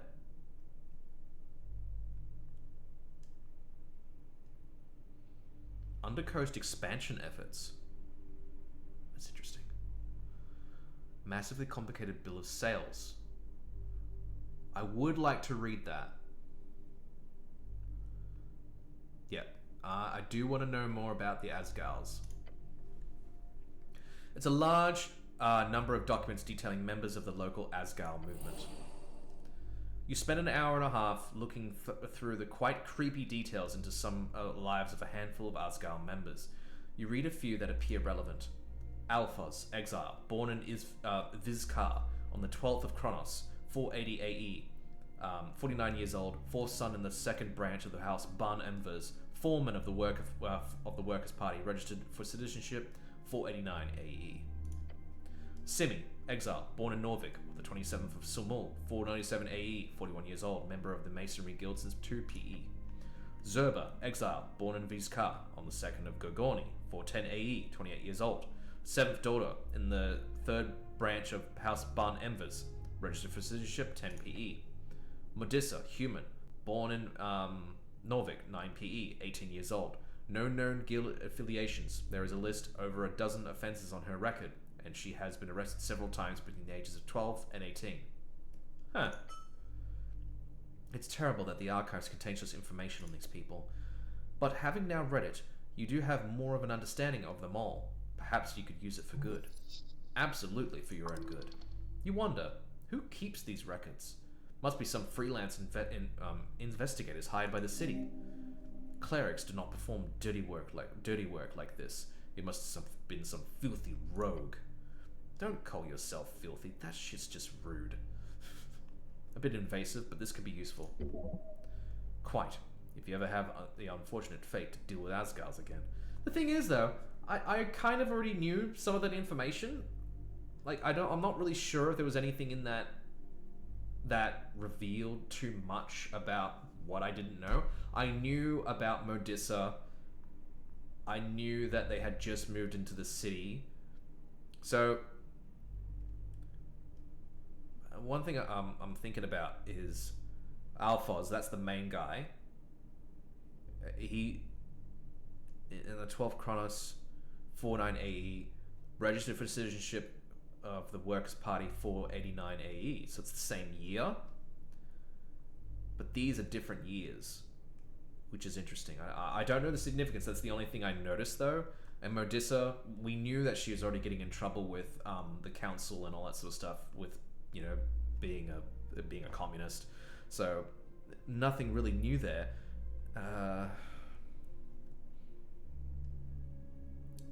Ooh, yeah, I do. I think that's the last one I'm going to read for tonight. Is the one about Sageleaf. It's a letter. It doesn't make any sense apart from mentioning something about Lady Miska Sageleaf. You spend an hour looking over the cryptic note to figure it out. It's written in official palace legalese. You don't understand much, except the fact that the letter appears to contain some kind of instructions for the local Earthguard to allow Sageleaf to take over control of many of the facilities in Tolstar. It's dated for about 20 years ago. Alright, so appears to contain some kind of instructions for the local Earthguard to allow Sageleaf to take over facilities on Tolstad. Okay. Dated about 20 years ago. But it also clearly warns the Earthguard of not letting Sageleaf out of this area of confinement, but people are not allowed to work in other parts of the city. It's as if they gave her a part of Tolstad as a prison. Interesting. You're not sure how this will help, but it does feel like it could be helpful when dealing with goblins in the future. Not sure if I was supposed to know this information, but now I do. She is one of many esoteric beings hiding inside the city, most likely. Keep an eye on her. I cannot read anymore, because if I start doing this, I won't be able to... Oh man, I really want to look at the bill of sales, because that will reveal more about the Free Striders, and if they're up to no good. I have a feeling that the Free Striders were involved with the tea shop. That's my hunch. And they wanted to snuff out the Asgals. Those two factions seem to be, you know, embroiled in this. But I can't spend 3 hours looking at that document, though. I wonder if I can look at it not like the next night. I'm gonna risk it. I'm due. I'm done here. I'm due. What's this?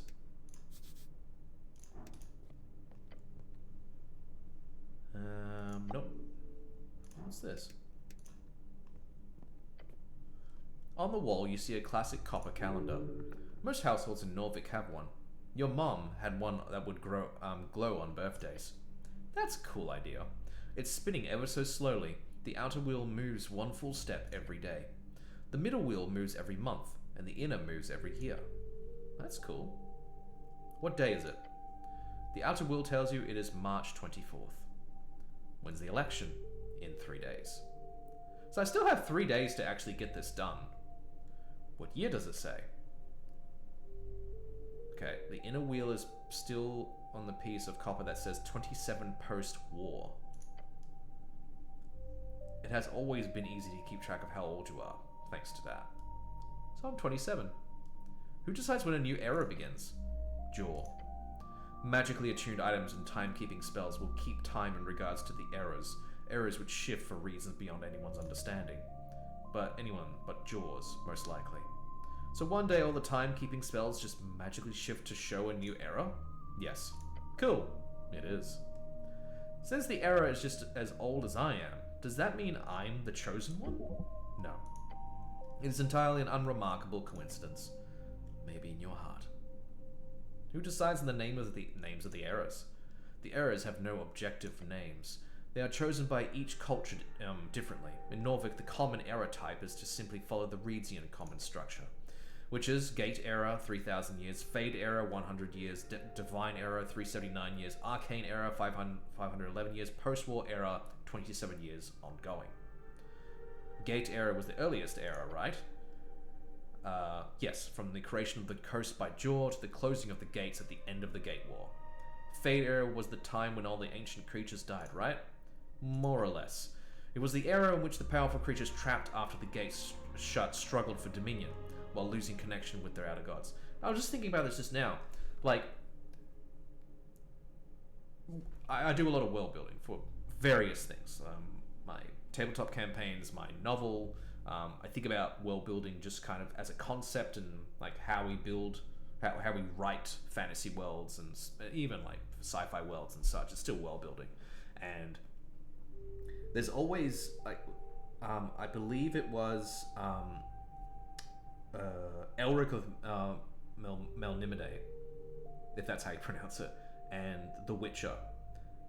Both have these elements of the world building whereby there was some sort of event whereby things came across from multiple worlds and inhabited one world, and then those portals or gateways or whatever was they were cut off and truncated even, and the beings that crossed over were then trapped in that world, and the world evolved from that, and the originators evolved over time, and they became the things that occupy the world in the current time.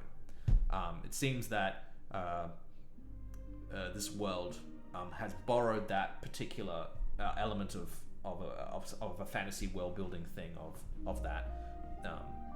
But it's even something I've considered as well when I was writing my own stuff for like my novel and such, and I kind of went back on it because it is a thing that it's interesting. It's a good thing to lean on when doing world building, is to have that kind of thing of like, I think it's because it feels organic.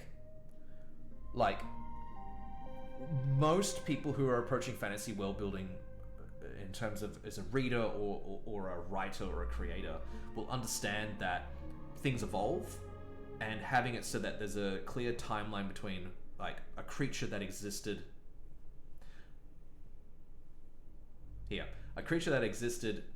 some time ago has evolved to be a certain, like you could have like the orcs that came across in the first 2,000 years from a portal, and then you can go, oh, look at the orcs now, and you can have that sort of distinction, and there's like a rich history for that particular group of people in that world, without having to kind of go, well, where did they come from, because like that memory could be lost to those people, and you don't have to explain more about that sort of shit. I don't know, sorry for the rant, but it's fascinating to me. This is the era of giants, genies, dragons, and great aberrations. The divine era is a short one. That's the feudal era, right? Indeed. While short in comparison, almost 4 centuries is a long time in times of great change. This was when mortal walking gods ruled the coast. Walking god, the term used to describe the divine avatars who rose and fell in and around the divine era. Most major religions on the coast today are built around these figures, and the influence can be felt everywhere. Earth was the last known walking god when he faded 27 years ago. 27 years ago, when I was born. Interesting. Divine era. Yeah, 3rd out of 5 eras. Continue. Well, as you say, feudalism and barbaric governments. Arcane era was a bit longer. That's when the Arcanists rose and fell, right? It was an era marked by man's power and corruption, just when God's influence waned in juxtaposition with the might of the Esoteric. And the post-war era has just begun. We will see how long it lasts. You will most likely not see its end. Good to know. Indeed. Check out the holidays. You look at the various holidays marked on the copper plate. Gogorni, Earth's passing, the 7th. Feltani, Fast of Tuk, 17th. March, Great Migration, the 5th. Beltan, Blood Night, the 1st. Seven Silence, the 7th. Thesi, River Run, 3rd. Giant's Crown, 23rd. Thusi, Folk's Feast. Kronos, Tull's Dance, 28th. Ingami, Phoenix Watch, 16th. Eltra, Torna's Flame, 14th. The Ascent is 26th. Sumul, Robe Light Night, the 2nd. Look at the marking that says Founding of Norvik. The calendar says 468 Arcane. The arcane era was 511 years. Since it's currently the 27th year of the post-war era, that means Norvig was founded 70 years ago. It probably will not reach 100. Don't say that. Don't ever say that. Earth's city will live for 1,000 years, you blue knave! Keep telling yourself that. If the Arcanist could not reach more than half a millennia, the city has no chance, and all the hells that you feel is guaranteed. Okay, that's all for now. Hey, what's this? I can't reach that from here. Oh, where's my magic hand? Crown. Volgurni river droplets.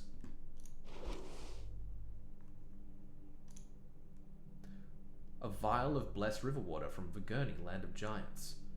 Popular among the Earthguard, is usually labeled as not blood. Grants a minor strength increase for a week! For a week!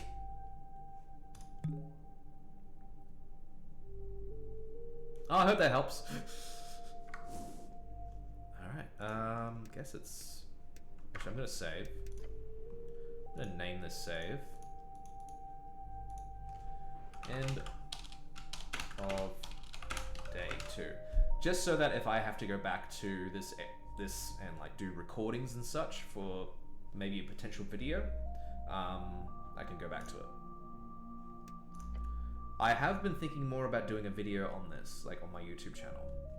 The thing is though, if I were to, I don't think it would be a video about the narrative of this game too much. I would still include like a narrative kind of like, you know, dissection of it and kind of pull out the elements that make it the story that it is. But I think the main thing about this game that I would like to talk about, and I want to see if others have talked about it on other channels as well, is how stuff in this game can be applied to tabletops, like playing tabletop games.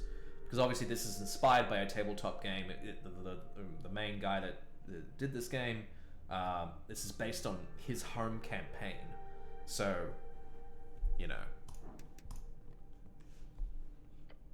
Time to go to sleep. Can I go to sleep now? Yes, your body is weary. Why do I have to sleep? If you stay awake for more than 48 hours, your body will cease to function in its current state, which is not good for your physical health. You should go to bed now. Taking a lot restores your hit points, hit dice, lowers your exhaustion to 0, and returns your spent spell slots. You take a long rest. You can do one after 2000 each day. No, really, what is this thing? Huh? It's a bed. It doesn't look like a bed. Leather bound and filled with ox clippings. Most likely bubble yarn. Somewhat soft. A bedroll. I see, like one of those things adventurers use when sleeping on a journey. Yeah, why did I get XP for that? A real man can sleep anywhere, including this rugged piece of rug. At least there's no snoring here. Remember the barracks? You hear only wind here, and the occasional giant seagull call. It'll be a good place to rest. Oh shit, whoops. There we go. Awesome.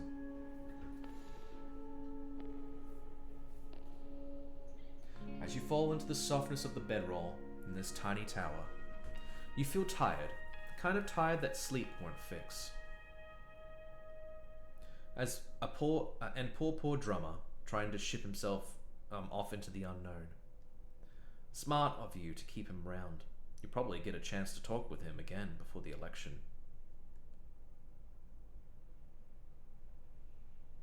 Then there's the question of the elf.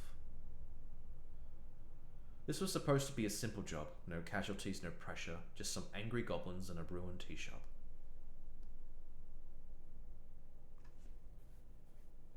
Now it appears to be anything but.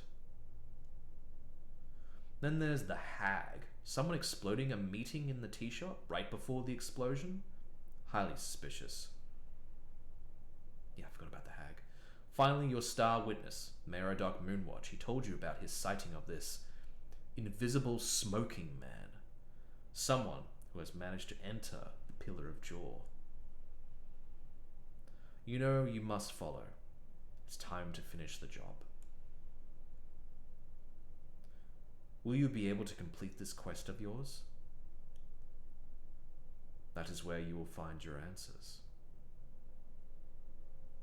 Answers within strings. Seriously, the writing in this game is really good. Like the prose and the kind of the feel that you get from the lines that it has. Oh, the 8 is back. Wonderful.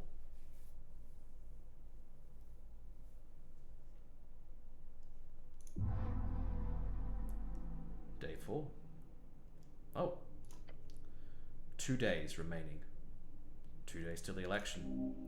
You must finish this. I'm starting to get used to this tower. Home. A real man needs nothing more than a bedroll and some old planks in the hole-filled tower that keeps swaying in the wind. Yes. So I do lose access to those reports when Ato comes back. Let's see how we go. Woo! 21. I need DC 25 to get the rest of that. Okay. She follows orders, the type of orders that grant eternal fulfillment. There is a sadness in her existence, broken wings, stuck amongst lesser beings. What does she seek? When an angel falls, she ceases to exist. She is transformed. This creature does not seek redemption or emancipation. She seeks purpose. Cleric. She is still working on detailed notes, her halo spinning around her head. What do I know about celestials like her? Celestials, a gathering term for creatures born out of and from the good planes. There are many such creatures scattered across the coast. There are many. The only major civilization of celestials is located in Divini Torum, the Golden Horde. I should keep talking to her. She is lonely, but her demeanor does not scream, "Please socialize with me." Get to know her better. You will falter. Before the steps of divinity, your manhood crumbles. As you ask about... religion. You defeated a skeleton that makes you feel like a man. You told her what you thought about her many eyes. Behold success! You defeated the roper. Really, I didn't get a lot from fighting the troll? But anyway. Ah! Even with the bonus fucking thing. Damn it. There is no way you're talking to this woman. She is treating you with disrespect, bad attitude, and rudeness. It is getting to you, burrowing holes you. Yes, holes! This is ridiculous. Just because she's an angel doesn't mean she can ignore your questions. You need me to be firm. Show her that you're a man. I summon the very fact that I'm a man! A man? A man, she repeats.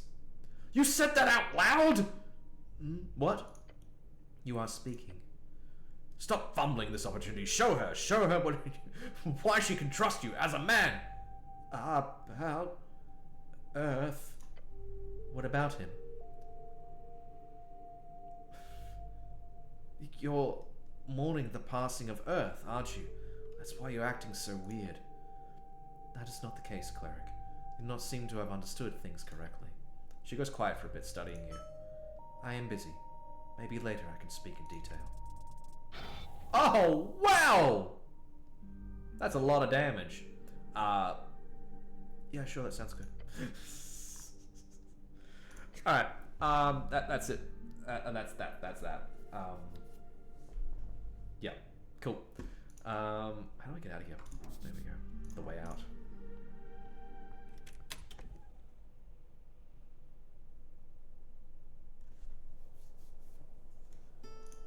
Another beautiful day in Tolstar. Well, Norvik. I don't know. Let's just call it Tolstar. The imp! There the fuck you are! What? Oh no! Oh, why did I roll so poorly? No! I know he's a devil! Look at him! Fuck me. Alright. Alright. You raise your head towards the sky. Above you sits a tiny red creature. His wings flutter faintly in the wind. He's just a little guy with wings, reading his little newspaper. The fiend throws a quick glance your way. He's annoyed. Staring at a piece of paper, he does not acknowledge your presence. This guy is devil! Meek suggests master be very, very careful. What you reading? A sigh escapes the friend's maw. He slowly puts down the paper. The paper is actually a torn out page from a magazine. He appears to be reading an article on the latest debate. What voice can this guy have? I don't want to make him sound like Meek. Or like Snell.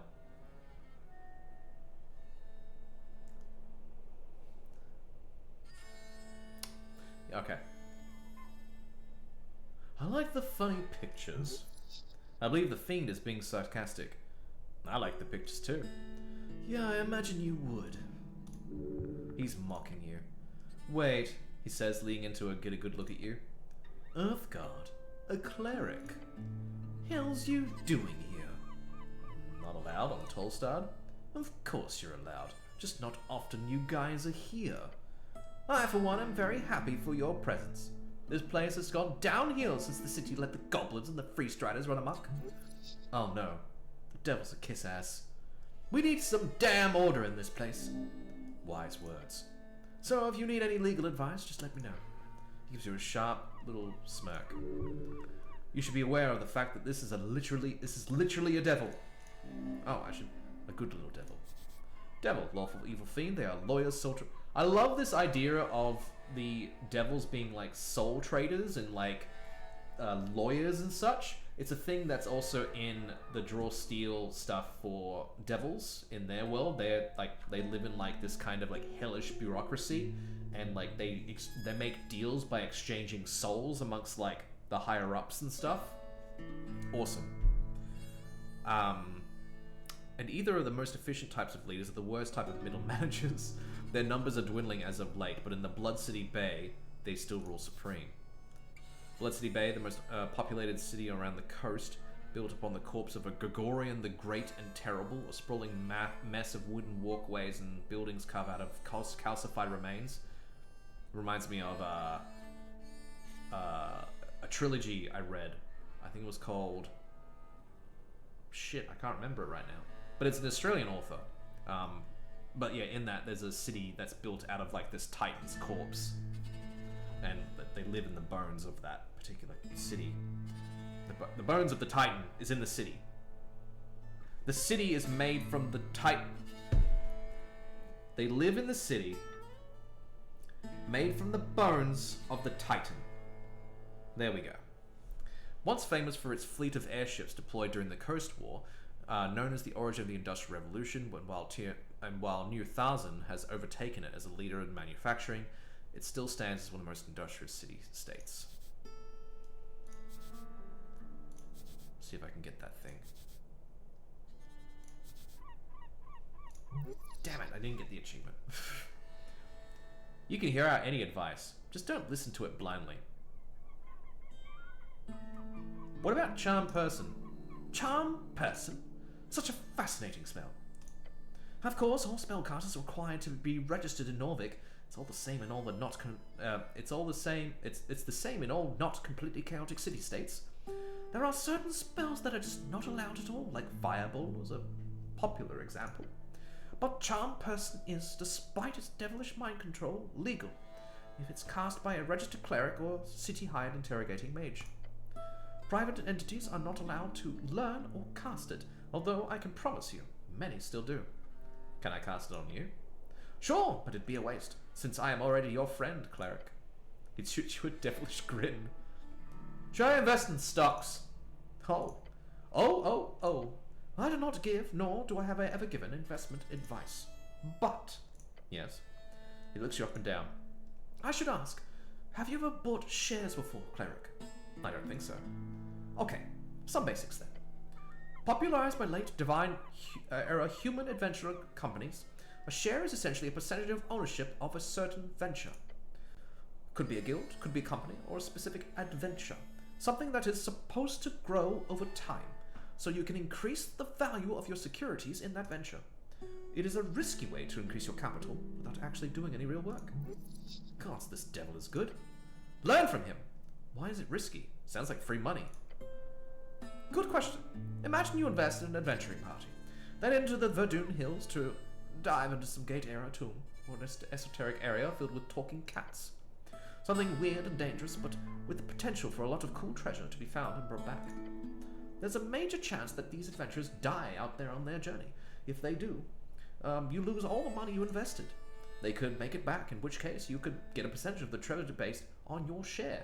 I do like the idea of investing in adventurers, although that does sound extremely risky. How often do adventurers come back with a bunch of treasures these days? So I should buy stocks. Look, there are rules in place. Norvik has laws governing what one can and cannot suggest when it comes to financial agency. Your god made those laws to protect people of lower than average intelligence from being tricked by those with ill intent. Where can I buy stocks? You can buy shares directly from a venture trader. Basically, someone can give you a piece of paper that says, I owe you, with some legal information on it. Or you can go to the trade hub. I don't think the Tolstad exchange is open until after the election, though. Have you ever bought stocks? Sure. I spend about 40% of my income in risky adventures. Sometimes I even get paid in securities, which is nice since I won't have to pay any middlemen. Could people buy stocks in me? Little Red Devil stares at you. If you were to set yourself up as a venture, then maybe? I mean, if you could convince someone to invest in you, without breaking any laws regarding investment advice, I'd be impressed, so why not? What about currency trade? That's something I've heard about too. Oh, that's just the art of switching between various currencies. Say you've got a pouch of old embers, that is, the old draconic coins. They're made of gold. So even though there are no governments these days who support it, you can always just sell them for gold value. Great. That's just the basic form of it, really. But when it comes to city-backed currencies, it gets more complicated. But if you get 10 Brimmarks, the currency of the Blood City Bay and its subjects, they come to... Let's say you want to convert them into Reedsian 10s. How many do you get? 10? No clue.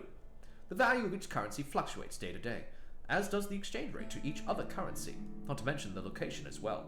10s are more powerful because of their far reach of the Free Strider traders' charters.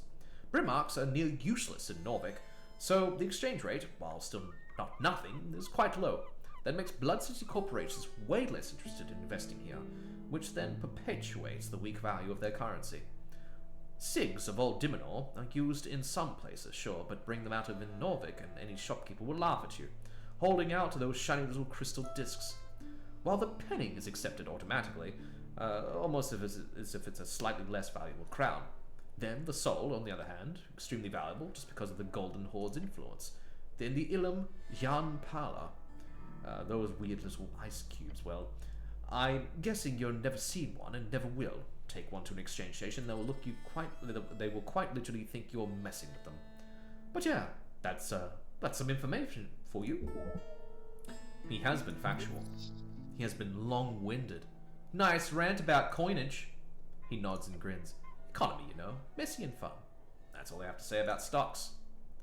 This guy has a lot of shit I could talk about.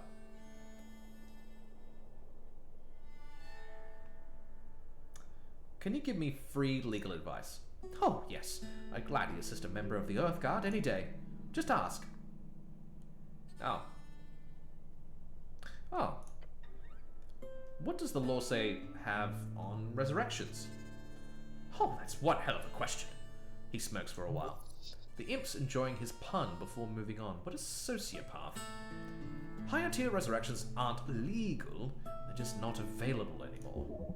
There are a handful of known divine resurrection spells. Since the death of Earth, there has been no documented instances of successful resurrections above 3rd level. Not available? Figured a cleric would know better than me, but... sass. Spells of a 4th or 5th are rarely seen these days. If you want to know why, go pray. Your gods grant you magic in his wisdom. He only grants higher power when needed. In your lifetime, it has not been needed a lot. After Earth died, it's been a bit hard for even a top-ranking cleric to manage higher-tier magic. At least if you believe the rumors of the towers, which you should. What about... He does. Hello, Dragon Tear Leather. I hope you're having a good day or night wherever you are. Does a murder still count if the victim is resurrected? He thinks about the question for a bit. There's been cases. Heard of a man stabbed in a bar fight, pled out just in time for a drunk cleric to arrive, cast Revivify, and the bloke lived. The stabber ended up being charged with a major transgression of personal well-being. Yes, I am on day 4. I have found the... What's it called? I know about the invisible smoking man. I know about how they entered the Pillar of Jaw. Fiskin has said that I need to find the Astral Projection Scroll. I've done a lot of the side quest stuff. I'll open that up for you in a bit so you can see. And that's not murder per se, but I'd argue it had been more to do with the fellows barrister making it clear to the judiciaries that there was no killing intent. So not an accident, but not a murder, just a brawl gone too far. But that'd be a hard sell if the victim wasn't breathing. A complex scenario, something clerics often have to contend with. But in most cases, I'd say yes. So don't go around murdering folk and revivifying them, cleric. It would be a waste of a spell slot, yes. And evil, but also a bit funny. Very funny. Would be kind of funny, but you know, don't. That's all I wanted to know about resurrections. You hear about the tea shop? Oh yes, of course. Pretty hard to miss when flying past Tolstad. Lady Sagelift says it's in her jurisdiction. The actual shop? Oh no, the location. He knows. Yes. That's a legal shitstorm. Legal shit... Oh, we have to define legal shitstorm, righto. A situation in which only those in power can decide what is actually de jure. Could be argued the shop is contained within... sorry, what am I doing? Could be argued the shop is contained within the original Tolstad HWBT Accord, and it could be argued that it's definitely not. The goblins sort of act as lawmen and custodians wherever the original city resources don't reach. But to suddenly reclaim a street corner like that? Suspicious. The magistrate definitely doesn't want anyone checking out the blast zone. The magistrate must have done it for a good reason. So the goblins are getting screwed. Maybe? Or at the very least there's something the city doesn't want them to know. Thinking about it for a few seconds makes it clear to me it's all part of a big cover-up. Wouldn't it be the first time the city-trained spellcaster goes a little off the hinge? There's a corruption in every system, even in the great city of Norvik. Other than that, not to be self-incriminating or anything, but could be a fiend or an elemental. I mean, Water Lane has shipments from Kargamesh every other month. Maybe a fire elemental slipped through. Who knows? Can't be a cover-up. The city is... nope, I won't say that. Oh, have you joined?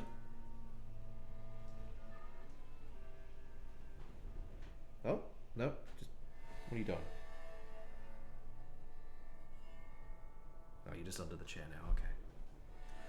I think it's a rogue spellcaster. It's the simplest answer.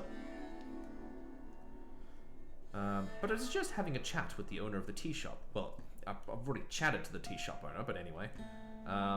Citizen. So, I will show what I've done. So, I've gotten the Star Witness up to the Gates of Jaw. I've done the stuff to do with... I'm an Asgulus, by the way. Done that. I found the Copper Press. I think I might do something for the Free Striders. That's the Copper Press thing. Phylogenistic Agenda. Esoteric Ebb. Oops. I've done... the thing there. I've chosen my class. Primal Kin.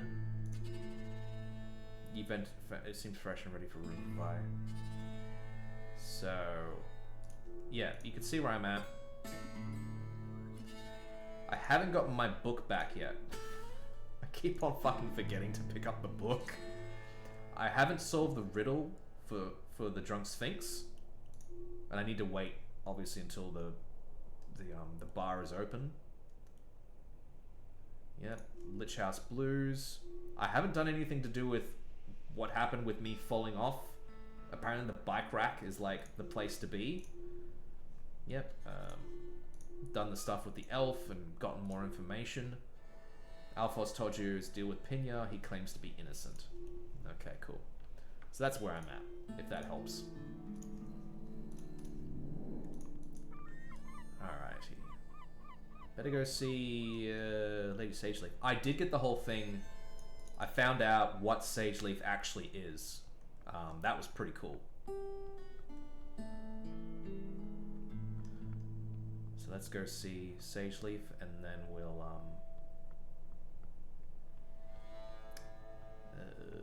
we'll get Snell and go on our merry. Hello, sir. Oh, you're not going to talk to me. Has anything changed? Yeah, same stuff as before. Nothing new. Okay.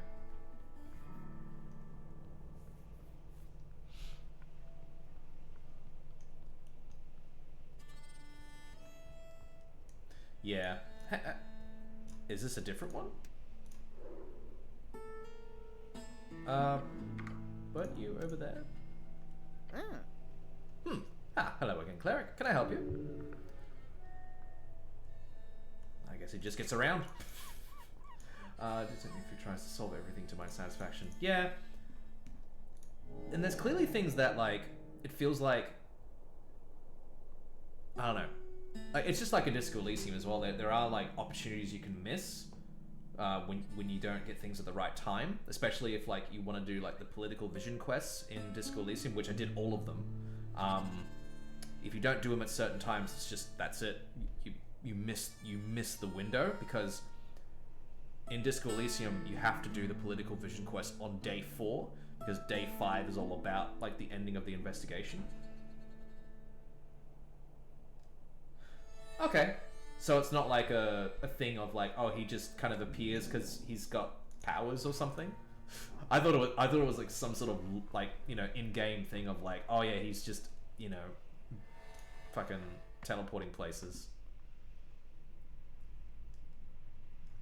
I have come to the wrong area. I was not paying attention.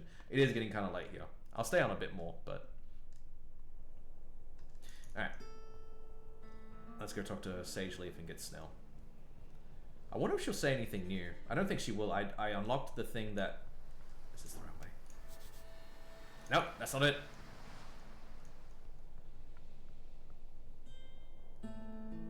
I do find myself sometimes, like, really getting lost in this place. Oh, that poor guy. Ooh, who's that? Oh, I think I have talked to... Have I talked to this person before? Another goblin. This one is looking to escape. She works hard, but only in ways that improve her craft, her passion. Oh, hello there. You hear a tune dance in the cold Ascani winds. Melancholy. I swear I've seen her before. I think she was in the bar. She has a flower crown on top of her ruffled dark hair and is playing an exotic instrument. Perhaps it's best to let the girl keep playing. It is quite beautiful. For a goblin to produce such a melody. Listen for a bit. Oh, those poor few dreams, wrought in zeal and doubt, shepherds brought far to western shores, our hearty cradled by a gracious river, then should be blessed earth so cool and stout. I cannot really think of it, like, yep. This is not really the... Oh, the cat left. So cool and stout, raise the city from ruin, a home from night. I guess, is that it?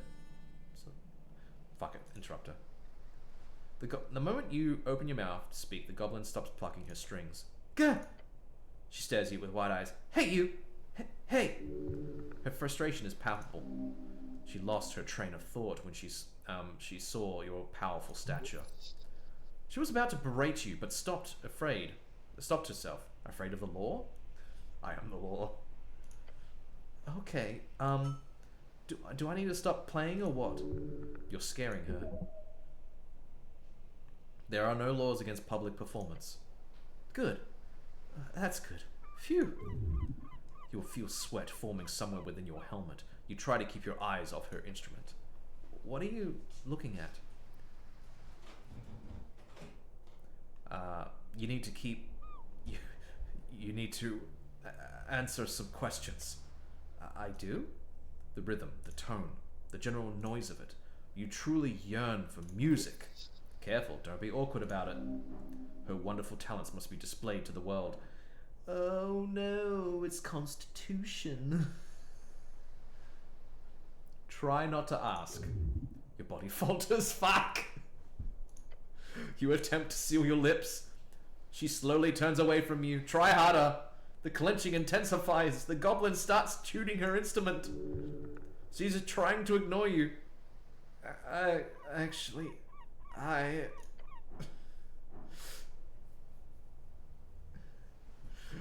He does get obsessed with some very weird things, Ragan. Although in this one, I am the cleric. Even when there's moments when I can, oh, my name is this, I'm just like, I'm the cleric. Do I have to? I don't see why.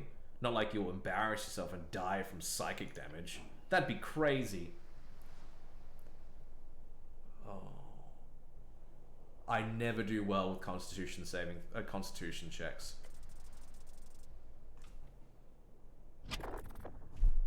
Even with Lady Fair. The goblin glances at you awkwardly. You take a deep breath. It hurts. Hello? Hold on. I'm having a moment. Okay. Now, demand it. The corpse requires it. It needs music. Yell, sing me a song, goblin! Her eyes turn dark. You think I take requests? Yes, please. Well, I don't, so no thanks. Oh, fuck! No! No! She must! Prove your skills to her. Start dancing! Oh my god. Your legs start moving in a barely functional manner. Her mouth agape, she looks at your pathetic movements. What are you... Look what you made me do! Oh. She sighs as your convulsions come to a stop. Did you actually want something, or are you just here to annoy me? This poor girl does not want you to bother her. Maybe you shouldn't. Are you the local bard?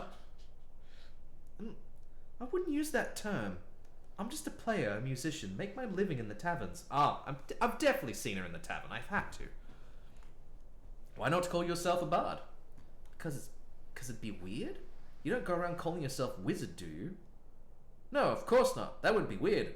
I am a cleric. The cleric, even. Right? She lets out a sigh. You have nothing to prove. You are the cleric.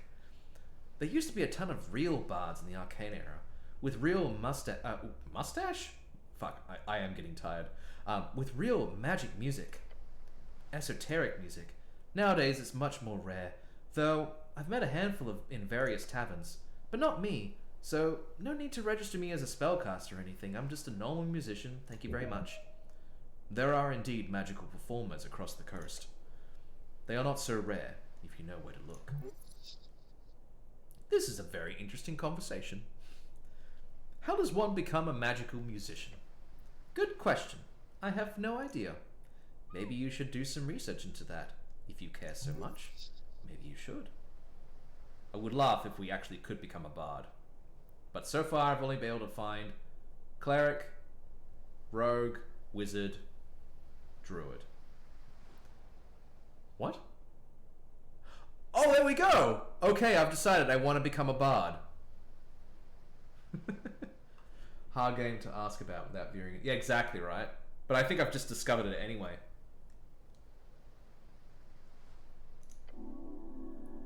Okay. Ooh, class conflict.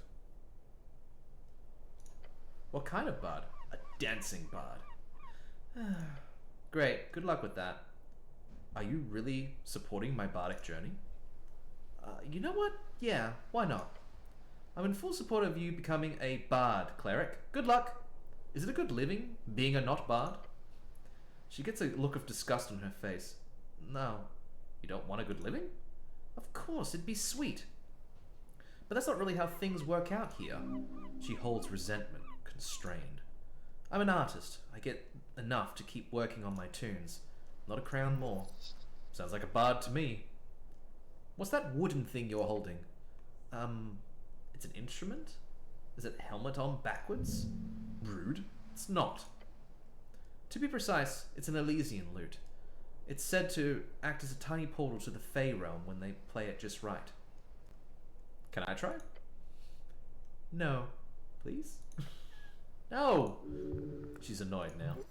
Great, keep pestering her. Awesome work. I have other questions. Great. What was that song? That's just an old folk tune. You never heard of it? You have. It's a classic. Yes, I know it. People request it all the time. It's one of those gotta knows, you know? Are you really a goblin? Who are you voting for in the upcoming election? That's a question? A great question. Why do you ask? I'm just interested. Okay, but you do see how you asking that is a bit, how do you say, pointless? What? It's a great question. How rude of her to say such a thing. Why do you say that? Well, it's just... If a city cleric comes up to someone and asks them for their political opinion, it would just take a very special kind of person to just not say what the cleric wants to hear. What I want to hear? Yeah, you have a bias, obviously. Yeah, going well. Blob Odenkirk. I'm on day 4 so far, and currently I am pestering this goblin. How many of you have to ask that? Yeah, every time there is a chance to ask someone about who they're voting for in the election, I have to ask. Biased? You're smooth, a slick cat. But you just say what you need to say. No bias in that. How am I possibly biased? She holds out a claw with a confused expression on her face. You work directly for one of the major political parties? Oh right, yeah. She sighs, a deep sigh, the kind you make when you finished a hard day of intense labor. Great to know. So, anything else you wanted to ask? At all? I really want to ask, are you really a goblin? But I know it will piss her off. That's weird. Oh no, can we take her flower crown? I get a feeling. Yeah? What is it? Just some flowers I picked? There's a quest?! What?! Just some flowers I picked. Why do you ask? I want it! Give it to me. If you seriously think you could just go around with a flower crown on your head, like some weakling. No, it's mine. I made it. I can buy it off you. How much? She answers without skipping a beat. Don't offer too much. Don't lowball her. She probably needs the money.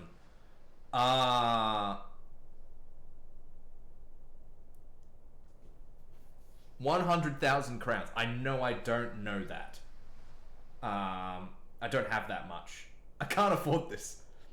I think I have like 300 crowns, if I remember correctly. Does it say anywhere? Nope, it doesn't. I think I have like 300. 1 dozen crowns. No. I can't offer 100? I would pay 100 for this. I don't have 1,000 crowns. I can tell you that much. 1 crown. What? Really? That's amazing. Can you afford that? Yeah! That's perfect. Can you pay now or later? She's fucking with you. You're messing with me. No, you don't say. Why can't I give her 100 or 50? 12, yeah, okay. But I feel like 50 or 100 crowns, definitely. But I can't afford this. Understandable. Have a nice day. Ooh, no, I don't want to do that. What if... Can I have it if I do you a favor of some kind? Oh, typical quest language right there. A favor? A favor. Or even better, a quest! You think I have a quest for you? Well, there was this one thing. There always is. Yeah, the game wants you to trade for it, yeah. You're here to talk with Lady Sageleaf, right? Yes. I owe her some money. Rent money. Can you ask her to give me an extension? Uh-oh. I just need to play a decent gig, and then I can pay her. You're in money trouble? Not too bad. I've been in worse. Maybe a week? Yes, convince her to give me another week to pay and I'll give you my flower crown. Then you've earned it. That sounds like a quest. I mean, sure? Can you grant me this quest? Okay. Good luck? A quest! How divine of you to take on such a burden. That's all for now. Now I actually have to go... More the reason to see Lady Sageleaf now. But I don't think this is the way. Is this the way in? It just says this place smells damp. Oh yeah, it is the right place.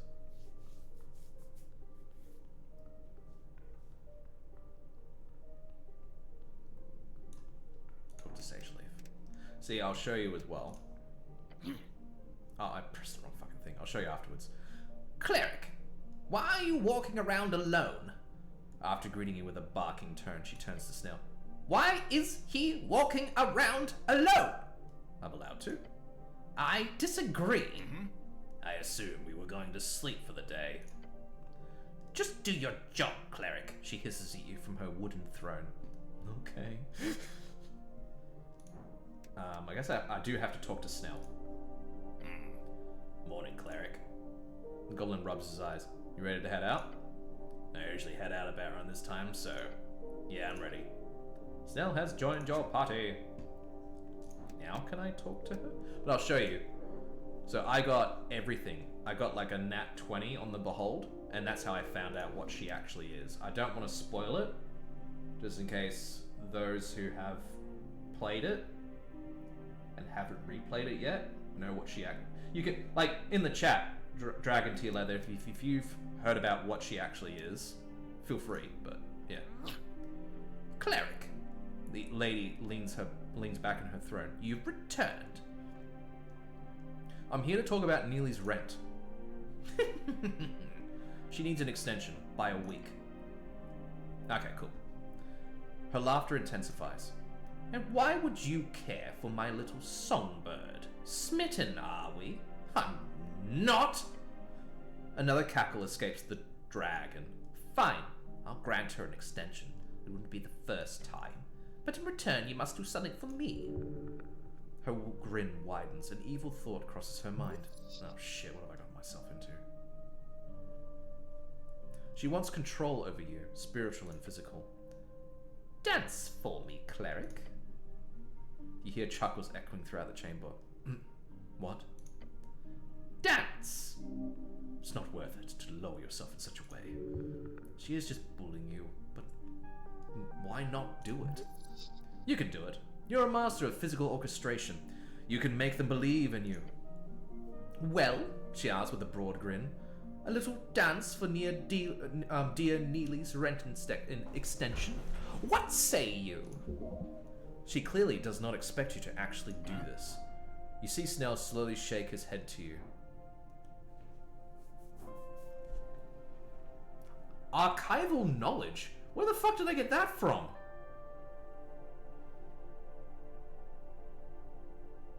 Did you stand your ground the first time you talked to her? I'll be honest, I don't remember. So, I guess we'll see. I think like, as we've learned more about, like, the situation the goblins are in Tolstad, I do feel bad for them. And I can't, like, at the end of it, I think I would side, like, depending on how things roll out, I would side with Sage Leaf, you know? And I don't know if people were here before when I went to sleep, but I managed to go into Atir's documents and read about, like, what Sage Leaf has, you know, been through, and that she's actually kind of, like, imprisoned in this area. So I'm like, that's kind of fucked. Yeah. No, you would remember if you fell. Definitely don't remember hiding in a barrel, so yeah. Okay, I stood up to her. Give them a show you'll never forget. Well, they'll never forget.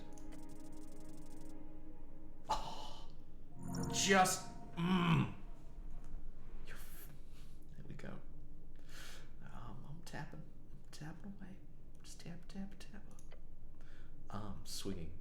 The music's just in your head. At first, you hear chuckles, but they're drowned by the imaginary music soon enough. A step to the right. A step to the left. You remember the nights spent in Fig Alley. What is Fig Alley? Fig Alley, a street found in Low Valley of the area of housing. It has been half a dozen dance halls, and it's pretty much the #1 party street in Norvik. At least if you're poor, there's better places if you've got actual status. Pushing and shoving, heading to the back of the back for sparkling water. They laughed at your jokes, you think. They laughed when you danced as well, but they let you stick with them. If you kept it up, if you did what they asked, you complied. One night, they left without you. You sat there with that half-empty glasses, the blaring beat of drums living inside your ears. So you got up and moved, alone. The floor was crowded, the troupe played aloud, led by some Vergurning screamer. That song still comes to you at night, when you feel at your most loneliest. And you remember that night, the night you danced alone, and it wasn't half bad. As you finish your modern fairy jig, no one is laughing anymore. Their eyes lingering on you, half been clearly impressed by your precise footwork and rhythm, or at least impressed by your audacity. Only after 2.5 minutes of this glorious performance, you stop right on cue, as the music in your head comes to a dramatic finish. You've reached it. Perfection. That was certainly a dance, cleric. My dance was for justice and peace. Oh, good gods. So... The lady is shocked at this turn of events. She didn't expect you to actually do it, but boy, did you prove her wrong. The extension? The lady sighs and waves her claw. It's granted, you can pay whenever she wants. Now please. Your goblin companion looks perplexed. I'll be damned. You can sure put on a show, cleric. Quest complete, but at what cost? Now go speak with Neely again. What are you voting for in the upcoming election? You dare tread on such volatile grounds here in my chambers? Yes. Really? Her eyes pierce your stout figure. It shakes. You dare ask of my political opinions? Yes. Okay, well, I haven't decided. Oh. Her eyes dart around the chamber to her subjects. Then her gaze lands on you once more. Yet. That's the best answer you'll get. She knows what's up. So you're not leaning in any particular direction, or? No. And I encourage every one of my subjects to think for themselves of what they wish to vote. She knows every goblin in her tribe will just vote for her preferred party if she were to express her thoughts. So she doesn't, to keep the tribe unaligned. She's incredible. An apolitical tour de force. That's all for now. Come on, Snell.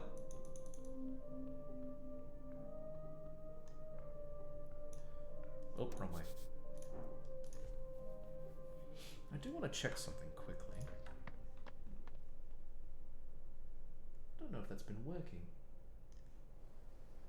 Guess I'll find out in the VOD. Alright. Do a couple more things.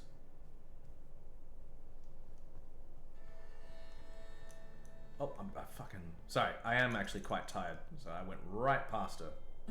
There we go. Can I... Ooh, no, I can't do it right now. Let's go talk to her. You hear a tune dance on the cold Ascani winds. Melancholy. You see on the edge a goblin. It's the same introduction from before. Interrupt her. She stops playing. You again. About your flower crown. I've spoken with Lady Sageleaf. Wait, actually? Oh gods. I wasn't really serious. What did she say? She has extended your rent payment. She gives you a suspicious glance. She did? Can I have the flower crown now? Wait, she just did it? For what? Just out of the kindness of her cold heart? Just like that? Yes, sure, just give me the damn flowers. Fine, relax, here, take it. Yes! Quest complete. The goblin hands over her finely interwoven flowers. They will suit your style perfectly. At least you got a quest out of it. Anything else you want to have? My guitar, the clothes on my back, or maybe my soul too? No, this is fine. Great. Bye now. You know this goblin Snell?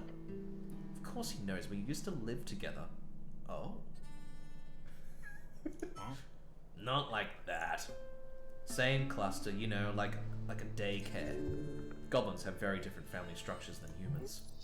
They sort of share responsibility over the kids, like instead of taking them on by themselves. So you're like brother and sister. She laughs. Not that close. More like distant cousins. Sure, something like that. Either way, we've got work to do. Okay. Okay, bye. What? So, is this thing actually even that good? Advantage against plant-based individuals. Oh man, that could have helped me back then. Where does this go anyway? Does it go? Oh, brilliant stuff.